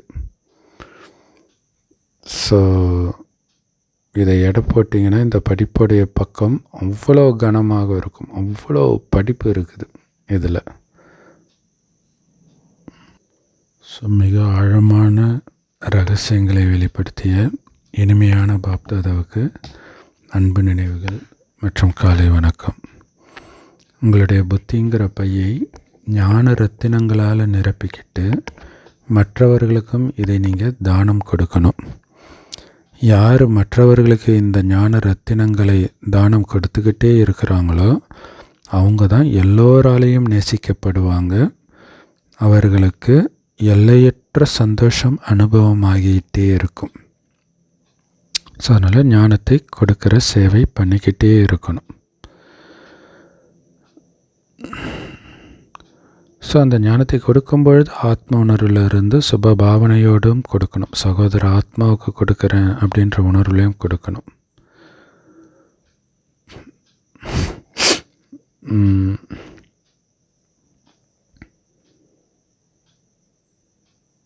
உங்களுக்கு வாழ்க்கையை தானமாக கொடுத்த பாபாவை ரொம்ப ரொம்ப அன்பாக நினைவு பண்ணணும். எல்லோருக்கும் சாந்தியை தானம் பண்ணணும், அமைதியை கொடுக்கணும். ஸ்வதர்ஷ்ண சக்கரதாரியாகி ஞான கடலாகுங்கள். ஸ்வதர்ஷ்ண சக்கரத்தை சுற்றிக்கிட்டே இருந்தீங்கன்னா நீங்கள் பாபாவுக்கு சமமாக ஞானக்கடலாக ஆகிடுவீங்க என்றார். ஸோ செம பவர்ஃபுல்லான வரதானம், ஸ்லோகன் மற்றும் அவ்யக்த பயிற்சி. ஸோ உங்களுடைய சூக்ஷ்ம உடல்ன்ற வாகனத்தின் மூலமாக சேவை செய்து டபுள் லேஸாக இருக்கக்கூடிய கர்ம பந்தனத்திலிருந்து விடுபட்டவர் ஆகுங்கள். அதுக்கு விளக்கம், எப்படி இந்த ஈஸ்வரிய சேவையில் ஸ்தூல சேவை செய்வதில் பிஸியாக இருக்கிறீங்க, ஸ்தூல உடலை கொண்டு செய்கிற சேவையில், அதே மாதிரி சூக்ஷ்ம சேவையும் செய்யணும். அதுலேயும் நீங்கள் பிஸியாக இருக்கணும். சூக்ஷ்ம உடல் கொண்டு அதே நேரத்தில் நீங்கள் சேவை செய்யணும். எப்படி ஸ்தூல உடல் செஞ்சுறதுல பிஸியாக வச்சுக்கிறீங்களோ அதே மாதிரி சூக்ஷ்ம சேவையும் அதே நேரத்தில் நீங்கள் பண்ண முடியணும். ஸோ அப்போ ரெண்டுத்துக்கும் தனியாக பண்ண வேண்டிய அவசியம் கிடையாது. ஆனால் அதில் கவனம் கொடுக்கணும். எப்படி ஸ்தாபனை காரியம் பிரம்மா மூலமாக வளர்ந்ததோ அதே மாதிரி உங்களுடைய சூக்ஷ்ம உடல் மற்றும் சிவசக்தி இணைந்த சொரூபத்தின் மூலமாக காட்சி காட்டுற வேலையும் செய்தி கொடுக்குற வேலையும் நடக்கும். எப்படி நடக்கும்? சூக்ஷ்ம உடல் மூலமாக நீங்கள் பண்ணுற சேவையின் மூலமாகவும் பாபாவோடு இணைந்து இருக்கிறதன் மூலமாகவும் இது நடக்கும்ன்ற செய்தி கொடுக்கறது. ஏன்னா பிரஜைகள் வாய் மூலமாக செய்தி கேட்டு பிரஜையாக மாட்டாங்க, ஏன்னா அவங்களுக்கு புரியாது. அப்போ உங்களுடைய இந்த அவ்யக்த நிலை மூலமாகத்தான் அவங்களுக்கு செய்தி கிடைக்கும் அப்படின்னு பாபா சொல்கிறார். ஸோ அதனால் சூக்ஷ்ம உடலில் சேவை செய்யணும். அதுவும் பாபாவோடு இணைஞ்சு இருக்கிற சொரூபத்தில் அவர்களுக்கு காட்சி காட்டுங்க. அப்போ செய்தி கொடுக்கப்படும். ஸோ இந்த சேவை செய்யணும் அப்படின்னா ரொம்ப ரொம்ப முக்கியமானது என்ன தெரியுமா? கர்ம பந்தனத்துலேருந்து நிரந்தரமாக விடுபட்டு இருக்கணும். எதுலேயும் சிக்கக்கூடாது. வேலை செய்யும் பொழுது கூட டபுள் லேஸாக இருக்கணும். அலௌகிக வேலை செஞ்சாலும் சரி, அலௌகிக சேவை செஞ்சாலும் சரி. ஸோ அப்படி இருக்கிறவங்களால தான் காட்சி காட்டி சேவையை ஈஸியாக செய்ய முடியும். ஸோ அதனால் ஸ்தூல சேவை செஞ்சிட்டு இருக்கிறீங்க, சொற்பொழிவாட்டுறீங்க, அல்லது பாபா ஞானத்தை ஸ்டாலில் கொடுக்குறீங்கன்னா கூட உங்களுடைய புத்தி எல்லாத்துலேருந்தும் விடுபட்டு இருக்கணும். சூக்ஷ்ம உடல்னால நான் சூக்ஷ்ம சேவை பண்ணிகிட்டு இருக்கிறேன்றது ஞாபகம் இருக்கணும். ஸோ அப்போ தான் கர்ம பந்தனத்திலிருந்து முற்றிலும் விடுபட்டு டபுள் லேஸாக இருப்பீங்க. ஸ்லோகன் பாபா சொல்கிறாரு, இந்த சந்தோஷம்ன்ற வெண்ணெய் எப்படி தெரியுமா கிடைக்கிது?